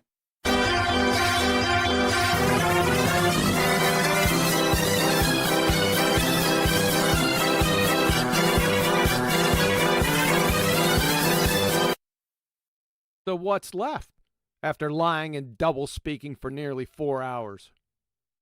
Folks, I have over 8 hours of videos on my channel assessing every single doublespeak, logical fallacy, outright lie, and made up on the spot contradicting piece of horse shit spewed from the despicable dipshit Shits at 60. So again, what's left?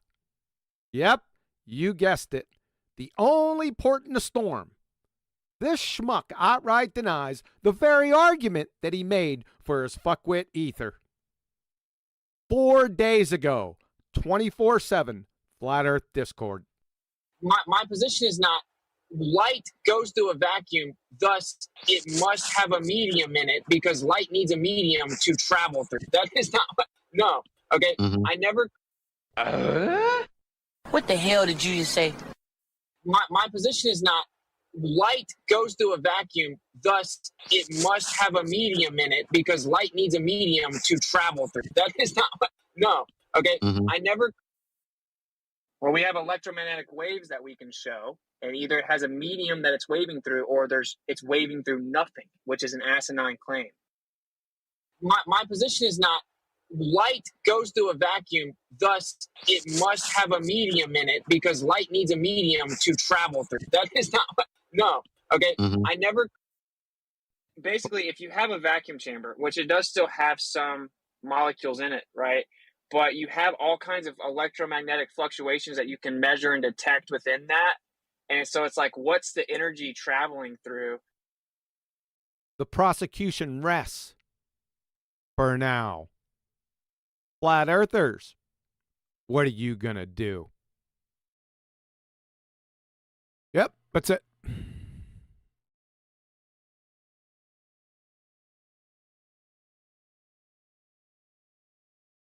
So he's an ether elf. Well, what's that mean? What's the He's point an of this? ether- What's ether mean? You know, what does it mean? What's an ether mean? What does that He's an mean? ether elf. Elves support Santa Claus. He's an ether elf. He supports ether. He's an ether elf. Tomorrow it might be a ether pixie as the explanation. Understand? There is no explanation other than doublespeak. It is a wave. It's asinine, which is an ad-hom, frankly. You use English words, the English vocabulary.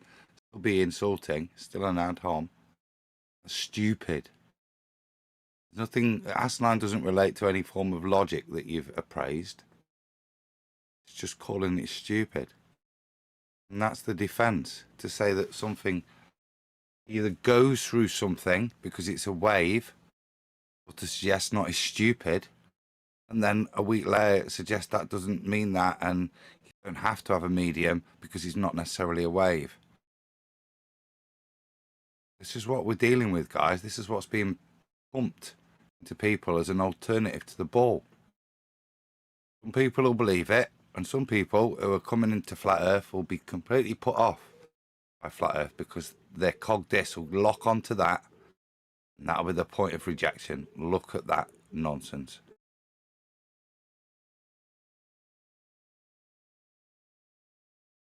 Well, you have a lot of apologists in the Flat Earth, I have to use the word community as well, who say things like, oh, we shouldn't have these kind of attacks on each other and all this kind of stuff.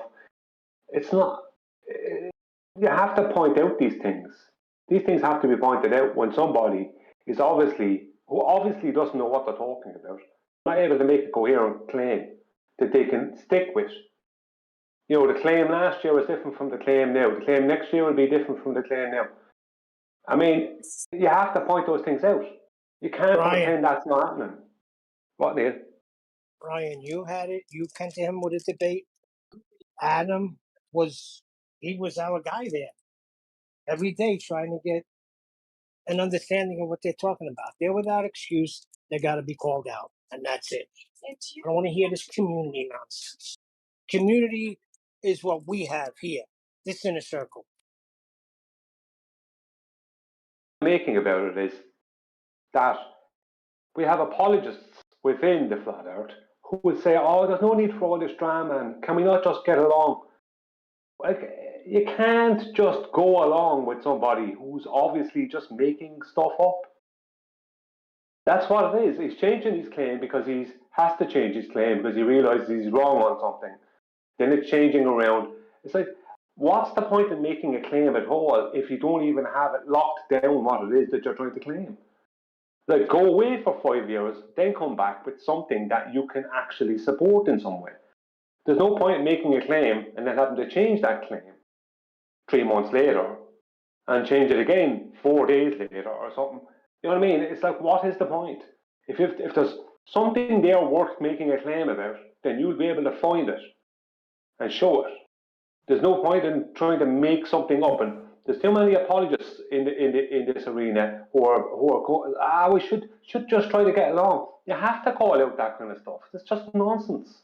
Dude, I don't need to getting along's kind of irrelevant. I just want to know the truth. That's why I'm here. Try and find out the most facts I can. Yeah, I want to invent stuff in my own head and not share it with people. I'm perfectly entitled to do so, and I do. Of course, I do. I'm human, you know. But what we share or purport to be truth should at least be held to the same standards that brought us here. And I want to give you what QE's played is a good example, and I've just gone back to some of the research. Yeah? 3 facts about electromagnetic waves, and I'll just reconcile this with what Whitsitt said. Electromagnetic waves travel in all directions. The electric and magnetic fields are the same size. Electromagnetic waves travel at a speed of 3,108 meters per second in a vacuum. No transmission medium is required for electromagnetic waves. So when you try to research these guys, because I'm a chemist, not I'm not, what's his name? Jabba the Hutt. I'm not into, it's not my field. So you have to go in and research. But point is they contradict straight away their claim. Now, he later goes on to disclaim his claim and contradict himself. But, other than 8 months ago, these are facts that he's saying that contradict what everybody else understands. But they're necessary to support ether, dielectric, incoherent acceleration, incoherency, manifestation, non-manifest energy. All of these principles require you to abandon things that are known and subvert them to hold these theories together. And that was the frustrating thing. Every single claim is a dead end. I have to ask why. Why would for a year or more would you invest your time and effort? Somebody that's supposed to be part of this community, why would you continue to down this path? Is it just your pride that you don't want to admit you're wrong? Or is there another reason? Or are you so deluded that you actually think you're right with everything to the contrary? I don't know which. There's trichotomy there. I'm open to more. None of them are positive, are they? And my rant.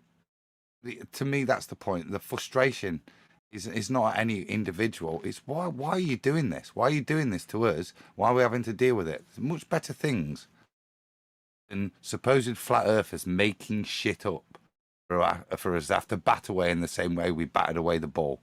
In fact, not even at the same level of quality. At least the heliocentric model is considered and takes a bit of time to unpick. This is laughable and insulting to us all to have to deal with. Yeah, I've definitely done my... I'm sorry. Adam, Brian, I agree with y'all, but would you respect it more if he or anybody else that's asserting this would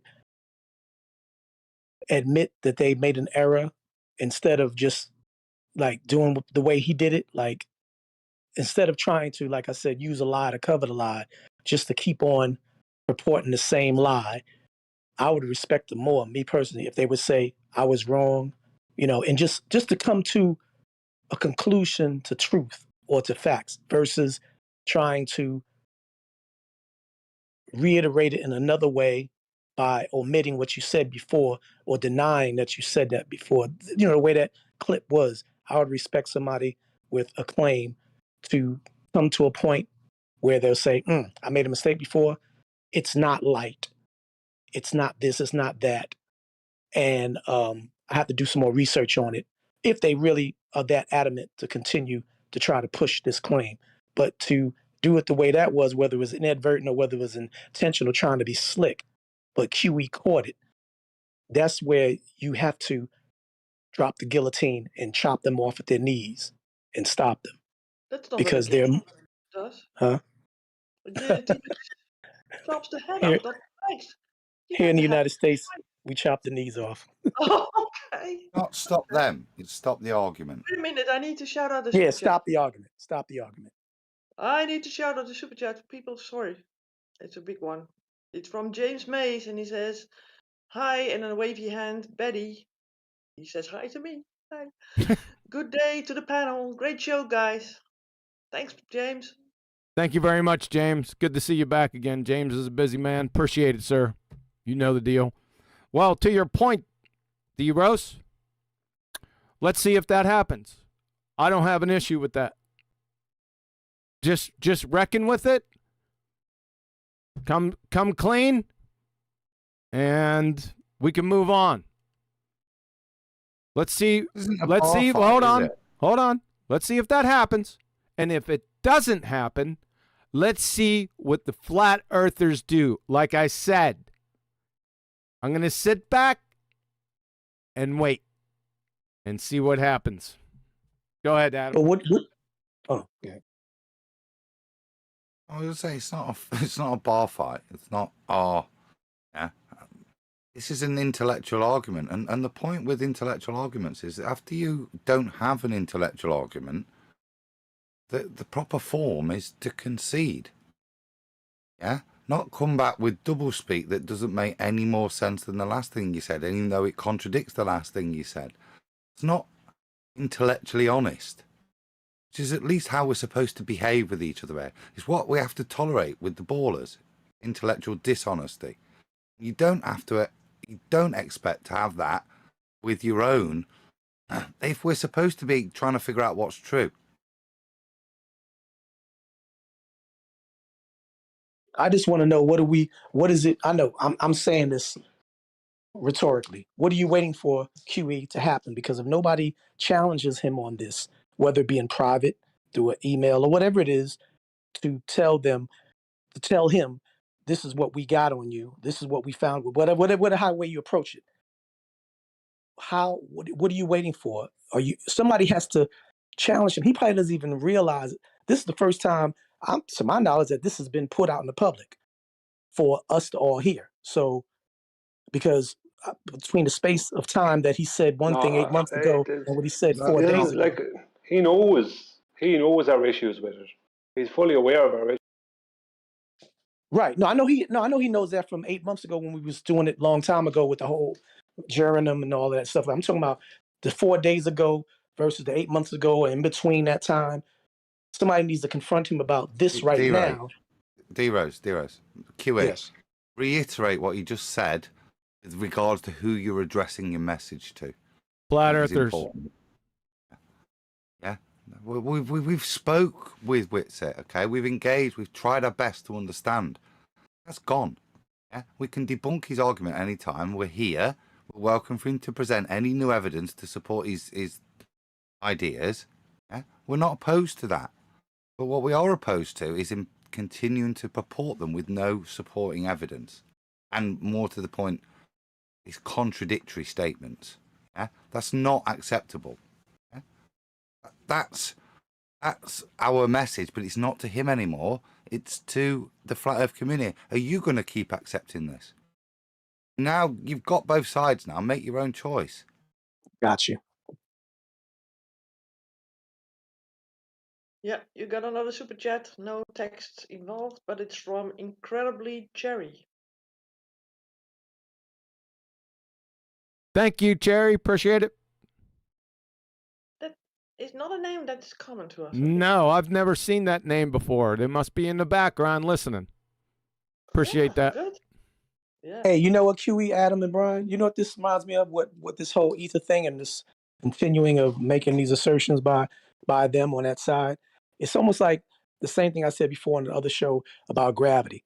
They try to use this pseudo-intellectual complexity to try to explain the mysterious unknown. As far as I know this, you don't know this, but this is what we have found. The same way these other guys do that we've been reviewing about gravity for the past few days. They want to make the normies and the people that may not think they're intellectually on the same level feel like, oh wow, oh yes, the same way Michikuku and all them other guys try to do. I think that's the high that Whitsitt and them get off of, because apparently they've been their pants have been pulled down, they're exposed. There's nothing they can escape as far as their fallacious claim. But I think it's a narcissistic, and I said this before, it's on the flat earth side. There's certain narcissists on the flat earth community that like to say these pseudo intellectual complexity claims and speak about things that people can't necessarily disprove on the level that you guys can. So it makes them stand up on a stature on the level of, we're the priests of ether. We're not preaching David no, I'm not you anymore. We're outside the compound, trying to just warn other people, these young virgins, before they go in, what they're about to get. It's up to them whether they go in or not. Yeah, but we're not preaching to Crash anymore. He's done, isn't he? His theology has been presented by him to his best. And it's of no interest. It's disproven and contradicted by his own preachings. Yeah? We're done there. We're just trying to show other people. Please, listen to what's being pumped to you and make your choice. If not, if you are genuine flat earthers, you're about to ruin. And as I warned earlier, it's not even you guys. It's more the others that come to this. And these are bigger channels than ours. Listen to the message that's being pumped. because that's the message that first timers get, and that's what's being ruined. Right. But Well, Adam, when I I think was, after this, 1 second, Brian. I think after this, I think we just leave them alone because that's it. If they're gonna follow them, people want to follow them. What can you do? We've done all the warning we can do. Our hands are clean. And just to clarify, I wasn't saying we're preaching or you all are preaching to the people. I'm saying that Witz and them are just as much priests of ether and this whole pseudo physics thing. Right. You know what I'm saying? So it puts them on a stature. It makes them feel like they're on a level of intellectual, high prestige to know these things. Well, right. So that's the point when I use David Koresh.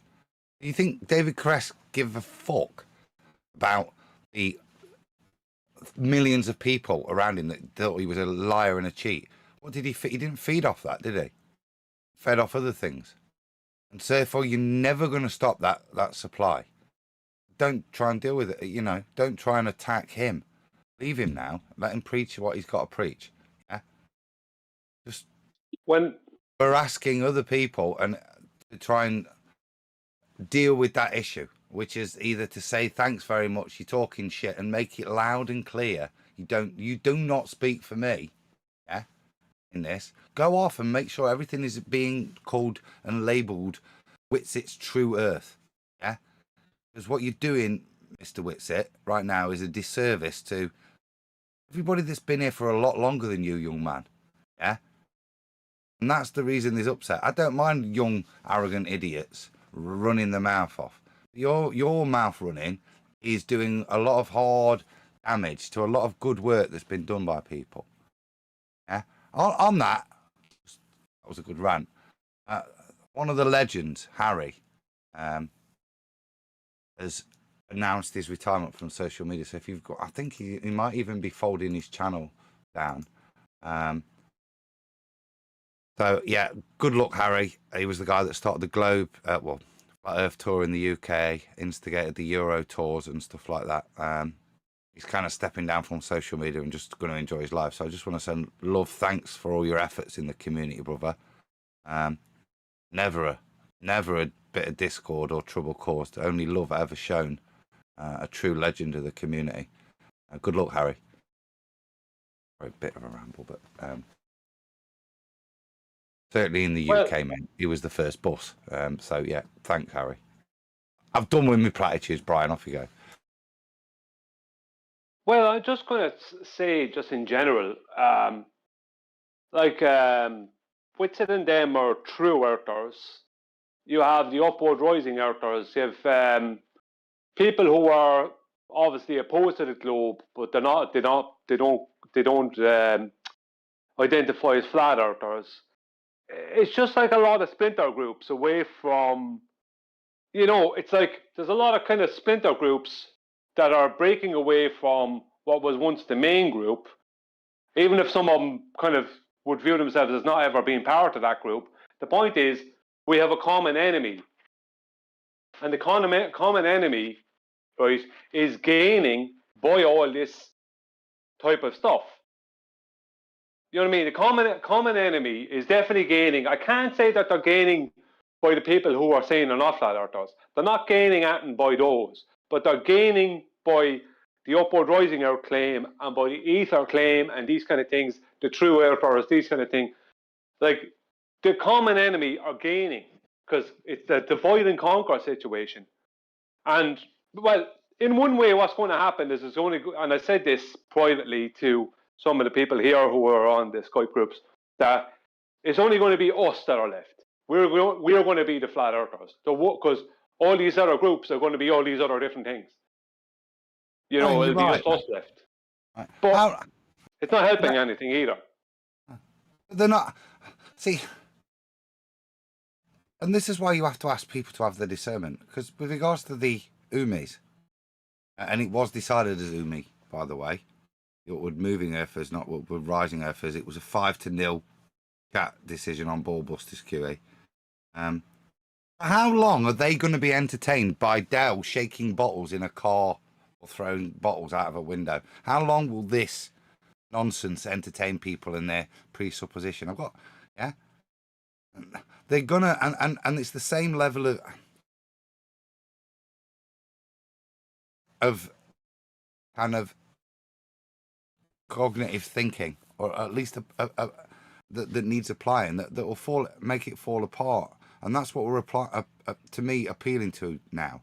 No longer discourse with the proponents of these theories, but just appealing to the logic of the people that have at least found their way here and maybe air their voice. And you know what? If it turns round that 90% of you love the idea of ether, good luck to you. God bless and good luck. Yeah, my attitude is, if someone wants to say it's not a globe but it's not flat, off you go. I don't care anymore. If someone wants to say ether exists, off you go. If someone wants to say the earth is moving upwards, off you go. I'm sticking to flat and stationary. What I can show. What I can actually show. I mean, I don't see, for me, okay, if you have different ideas, grant. If you want to identify yourself differently, grant. But the common enemy, all you're doing is helping them. By us not being a group all as one. You're only helping them. And there's going to be more of these kind of situations thrown up. Because there's already 3 or 4 examples. So it's only a matter of time. We're just going to be, it's going to be, the flat earthers are going to be us. Because no one else is going to be identifying as flat earthers. It's going to be identifying as all these other things. True earthers, upward rising earthers. Not flat earthers, but not globe earthers. These positions, I understand them, but they're not a winning position against the opposition. I don't think so. But if I'm wrong, I'll be proven wrong. But I don't think I'm going to be proven wrong. Right. What you're saying is, my pronouns are flat and stationary. Yeah. If you want to put it that way, yeah. And you know what? And I'm pretty sure y'all noticed, speaking not only of the ether, but there's so many other claims. Torus field, what's at the center, whether the north, there's a big tree. There's so many, man, there's a plethora of different claims that a lot of flat earth proponents put up there with these different memes and these different videos, and it's just all over the place. You know what I'm saying? So at the end of the day, you'd be spending so much energy trying to, either detach yourself from it all or break down one thing at a time. Ether here, Taurus field here, that over here, ice wall here. You just got to understand these. I look at it like this. Part of what Adam was saying, or I think it was Brian was saying, part of it is you have to check things like this because of the audience that Whitsitt has and the position he holds himself as being and how people look at him. I'm not worried about the old TikTokers and the little, small people coming up once in a while that Eddie Banjo puts on his YouTube videos to let you know that the world is waking up and denouncing the globe Earth. I'm kind of proud of that, but I don't. They can't get in here and try to make those claims. But people like Whitsitt, yeah, you have to definitely check people like him who have 250,000 and more or 500,000 more subscribers who support the flat Earth, and for him to be saying that, yeah, you got to check that. But there's a whole bunch of weird stuff out there. Betty. My claim. Oh, sorry. Betty. Yeah. May I be so bold as to request to take us home? Aww. That's a downer. Whoa. Downer. Way too early. I think Adam wants to do this. No, I didn't want the role, but it was like, the show's ending. That's sad. Can I make my statement before it ends? Go ahead. Go ahead. No, before it ends, one of the reasons, because in the middle of, I've ranted a good bit. Huey's made his point, and tonight's show, Brian's had his input, Dero's. First Lady really, hasn't said her piece. So I don't mind the show ending, but Betty, you've got She's a sympathizer, Adam. You know that. I'm in the middle, Neil. Show your bones, bro. She's a sympathizer. You talk about Betty like that. I'll have less. Come on. Are you a shill, Neil? Is that what you are? A shill? No, Trying to what I'm saying undermine. is, you know, she's going to say we all Mute get him. along. Mute him. I'm not listening to this. Right, Betty, would you have your input? Because I genuinely been a bit tongue in cheek tonight, but the point I made about as old school is it's very frustrating, and I'd like to hear what your thoughts on this new thing that we've got to deal with are, and how we should deal with it. Yeah, it's difficult to say. I don't think that calling each other names is the answer. But I would say, okay, well, we stick to our guns and keep on staying on the right track, and maybe less association then. I mean, if someone wants to go a different direction and they want to speculate a lot, or well, have different and conflicting ideas a lot, they're welcome to have them. Who are we to not let them have their way? I mean, that's for me. But sometimes you have to understand that people like to speculate, but because of ideas and things that people had in their minds, also some things get to be solved. Right? Somebody wanted to travel without a horse, and they thought of a carriage without a horse, and that became the car. If somebody didn't sort of have the idea that something was possible, or someone else would have said, well, you can't talk about this because it doesn't exist, you could never go any further, right? So I don't think that we have to silence everybody, but we need to stick to our guns and truths, unless someone really comes with some hard evidence that it's contrary to that. But it doesn't mean that we have to be mean to other people. Brian. Thanks, Betty. I don't think we called for that. I don't think, certainly I don't think that's what I asked for. I just asked the individual to differentiate. You still didn't answer. Is it frustrating for you having to deal with this kind of stuff this many years in? Frustrating for me? Yeah, you individually listening to it, after all we've been through, see a sector of flat earth community that are educated in our level of understanding, to see them presenting ideas, theories, and I've got no problem with people theorizing, but to present them as reality, which is what our discontent is about, that this is the way it's being portrayed, that this is reality, this is how things work.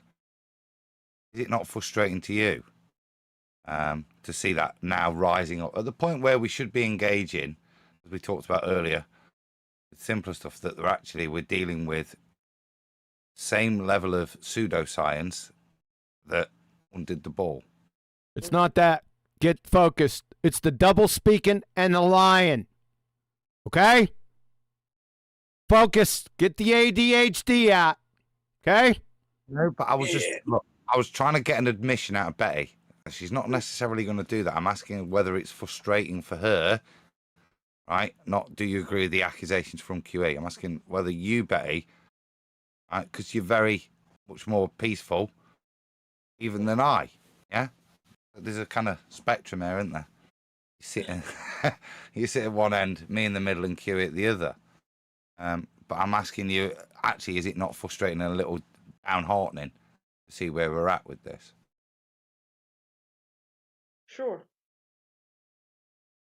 but I think I think if it is not him, it will be 30 people, 30 other people. You know? Yep. It's ongoing, and yeah. If it's not him, it's someone else. I mean, She's right. Betty's right. Because right behind him, here comes Dell. Oh, wait, but QE's right. Dell is not outright lying. Or maybe he is. I don't know. Brian. But Neil, if we get a really, really fast car and accelerate with lots of bottles, we might get to the truth of that matter. Brian, for the third Yes, Huey. time. Make my statement. Yes. Okay, thank you. My statement is as follows, and I'm open to be debunked about this in the future. I've said this in the past. Here it is. My statement is that it's a flat, stationary, enclosed, self-automated dynamic system. That's my statement about what the world is. Debunk it if you can. Betty, Yeah. may I be so bold Again? as to request you take us home? Too short. I can't take us home. We're already home. Don't do it, Betty. Drag it out. Don't do it. Well, What is that you have to do, QE? What is it that you have to do that's more important? What are you up to? Where are you going? Go shoot some arrows? You're going to go shoot some arrows? Get some fruit brought to you for another half hour or so. Get some fruit. Come on. You know what's going to happen. Get some bananas. Without me. I want to hear what Righteous has got to say. I want to hear what the okay. Yeah. Okay. What the blind spot's It's got to over say. now, Adam. We're done. Okay, I'll give you 15 more minutes. You're a gentleman, sir. And a scholar. I know, indeed. No, because it's good. It's good. So Righteous and then the blind spot. Your inputs. Come on, because this is about supposed community, isn't it? I was just gonna ask you. I hear you're a graphics artist of some sort, Adam. Oh shit! Don't do that. Don't you dare use those dirty tactics on me, sir. Answer the bloody question. Okay, I'll answer. My answer is no comment. That's not fair, Righteous. Come on. I know you have to feel a certain way. If he has no comment, he's got no comment. Let him go. One day he'll get to Washington. But I agree with Neil on Nah, hold up. Betty. Hold up. He also Passenger. Adam asked somebody else. That's the blind spot as well, if you would, because hold on, Adam. Betty, go ahead. Super chat from Unitox Fame who says, shout out to Brian. There you go. Adam. Yeah, there was just one more person I did ask, because a guest from this week that we've welcomed. So yeah, blind spot. From your newbie perspective, what's your take on this? Yeah, I suppose that's my take. I'm probably too new to have an opinion. I literally don't know who Whitsitt or Dell are, and I don't really understand any of the claims that they're making. I can just kind of reiterate what I've said over the last week now, which is what I appreciate is, and to back up Brian's point, right? What he knows and what he can prove. And that's what I'm interested in. I'm not interested in speculation, although speculation might be a good starting point. But once that speculation is disproven or found to be wanting or false, then it's time to move on, right? And so, yeah, I guess ultimately I just don't have an opinion really on some of the other community members. I just don't know them. It's kind of what I said at the beginning about Ruhif. Sounds intelligent, speaks well. I really don't know his position. All I know is that he hates QE. So that's my only takeaway on that. But so I'm just here learning. I'm listening, right? I'm absorbing and thinking through people's positions, proofs, and understandings kind of critically or analytically, right? And trying to come to what the truth is. So, could I give you some homework then? Please, yeah, absolutely. I would ask you to either pick one, not both, because they're two very different perspectives.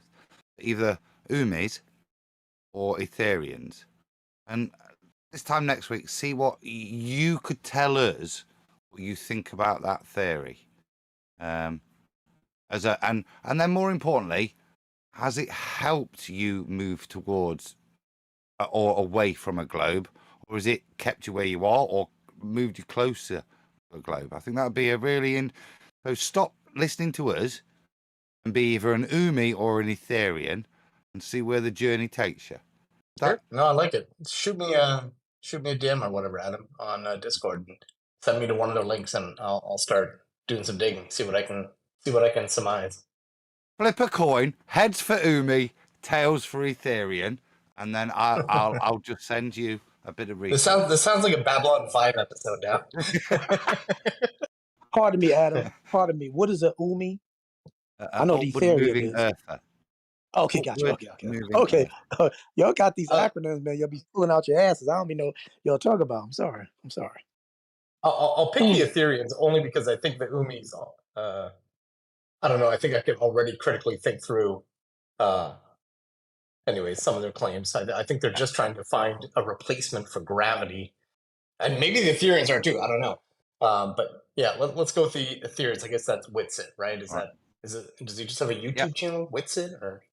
Yeah. Well, he's the biggest proponent now. So yeah, okay. I'll Are you on? Yeah, shoot me a couple links or Skype? something, and I'll dig into it. Yeah, I'll do it in here. I'll just pump some links in here. Oh boy, why are you sending them to the enemy? Did you not hear the challenge, Neil? What was the challenge? Not would you? Can we? Hold on, Adam. Witsit is very, very sneaky and deceptive. I happen to like Blind Spot. I don't want to start disliking Blind Spot. I feel like Neil doesn't have any confidence in me. I was in fact to say the same thing. I have enough confidence in his discernment, Neil, to allot him as the emissary this challenge. Yeah, I have a quest, sir. Yeah. Oh, Neil, don't what? He's already got here and speaks perfectly eloquently and has a clear understanding. That's why I was asking him. Just have a read of it.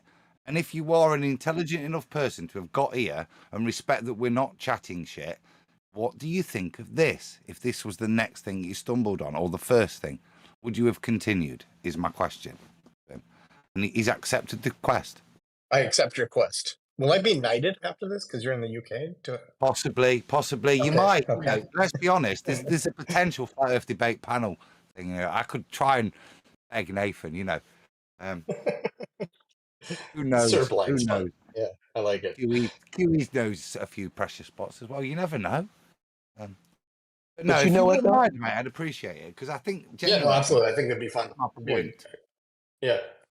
Thanks. I think that's cool. Because, and I knew that was the answer that Blind Spot was going to give. But that's cool. What the challenge he's giving you. Where when I came in as a newbie, hearing about all of that stuff. I even said it before. I heard so many different things about the ether and all of this. I mean, just all kind of things. Things that has to do with it's just not even on the pseudoscience, but on this pride of being so-called black. Heroes, that's my point. That's my No, point. that's what I'm saying. I had a Neil, suffer with the Feast of Nonsense. And right. But instead of getting right here, why are you sending them there? No.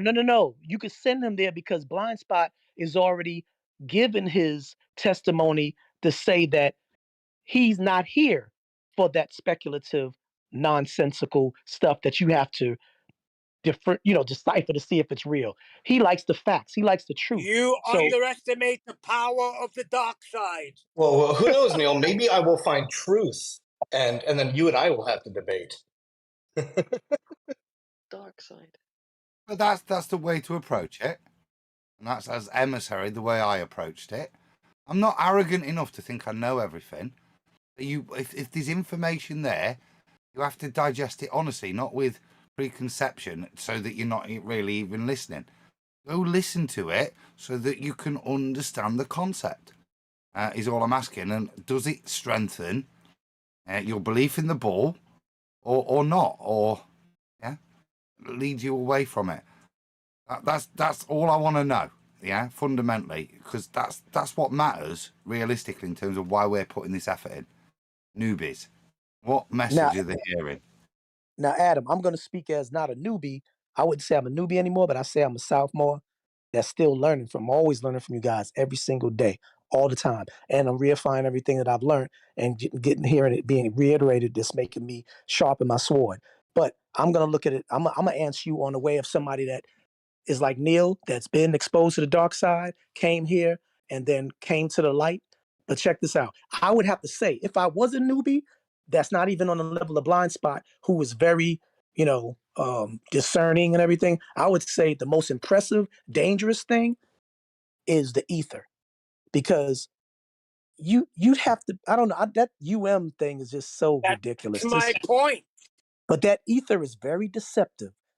That's very deceptive.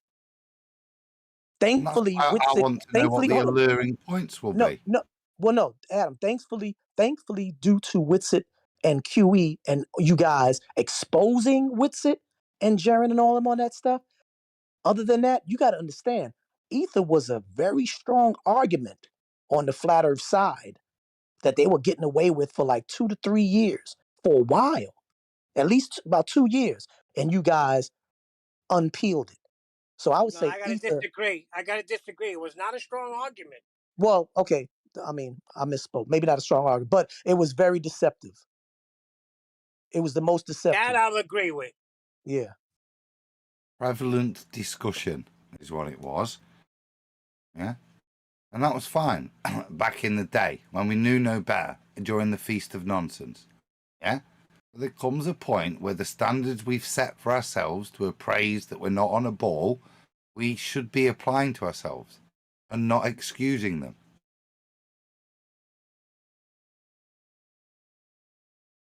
It was so deceptive that it came to the point where even after the initial time when you guys exposed the pseudo science and pseudo physics in it, I remember I was speaking to Righteous. I think it was like an after show, and I was saying the best description that I was given to a pro ether person was, ether is that medium in which you cannot see, but you know it's there by just taking your hand and waving it back and forth real fast. You feel that resistance there? That's the ether. That's what somebody did to me. That can be very deceptive, just like the old saying. I know you've heard this before, Neil. Well, why don't you believe in God? Because you can't see him or whatever? Well, can you see the air we breathe? But it's there. You can see what it does. If you want to feel it, wave your hand. It's those abstract, invisible things that the ether falls under that same category, why it's so deceptive. And unless you break it down and to the very specificities of it, like the way Witsit tried to do, and then he get caught out there with this light rays and this medium of molecular particles and all that stuff like that, that's when it comes to the light that, oh, this is full of crap. Other than that, when it's initially told, it's something that really can make you think like, well, hey, that's a possibility. Because to this day, the wind, the breezes, the air that we breathe is, it's abstract. We can't see it, but we can feel it. We can see what it does to the trees and what it does to a piece of paper, but we can't see it. So that's where they put it under that same category, like gravity. All of those invisible things, well, I would say things because they're not things, but all those invisible concepts are the hard to disprove or prove. So it leaves somebody that doesn't have the energy or the knowledge to debate it kind of settle and be like, I feel you. The second is better. The second one is better. You can't prove it. Right. Okay. You cannot prove it at all. That's why the question is, what is ether? That's not you're missing it. Let me say this one more time. It's not the subject. It's not the end that I'm talking about. It's the means. Got it. You follow what I'm saying? I just want to put it out there again. No, I'm not correcting you. You guys are right. I'm just saying don't lose sight of the issue. No, right? We know it's pertaining to the lies and the doublespeak, but I'm just talking to the whole bull crap of ether in the first place. When it first came out, nobody could tell us what it is. And why it needed doublespeak for one of its top priests trying to purport it. Had to doublespeak and got caught out there. Because like Neil said. The top priest was Bob Nodell. He was the top priest. Okay. All right. Got you. But you know what I mean? Okay, so his minion and follower and disciple, Witsit and the rest of the guys that took the baton and carried it on, the double talk was necessary because it's not truth. And Die Slow, and what's the other guy's name that used to come in Discord? with the free man stuff. I forgot his name. Oh, shoot. I forgot anyway, but he used to come in Discord with me all the time. Puddles. Yeah, those were the ether. Those were the ether guys. And they were flat earthers, weren't they? I don't know what they are. I know one of them was. One of them was a self-proclaimed. He proclaimed it on the Discord. All right, that's good. There's a famous quote, right? There's a famous quote, just to bring this out, just to end this ether discussion. The end of And as QE alluded to, yeah, think about what you're talking about. In the words of Master Yoda, yeah, the ether is what gives a flat earther power.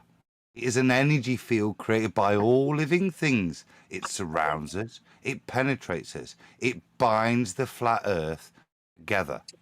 That's the analogy you're about to buy into.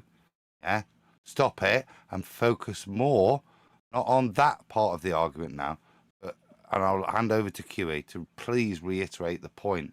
Right? Supposed to be part of a team. What are we being? What is the accusation that QE is raising? What's going off? It's not the end. It's the means. The means is what got us into the mess in the first place. Follow? They're using the same means. Oh my God. What? And with that. And with what? End the show. I wasn't done yet. I wasn't done yet. I was right in the middle of it. Okay. I remember such a sequence that I was in the middle of something and I was rounded out. Right there. That's it. So, again, not the ends, it's the means. The means that are being displayed right now are the same means that got us here in the first place. From the pseudoscientists. You're getting them all over again. Follow? Hopefully. Betty? And with that.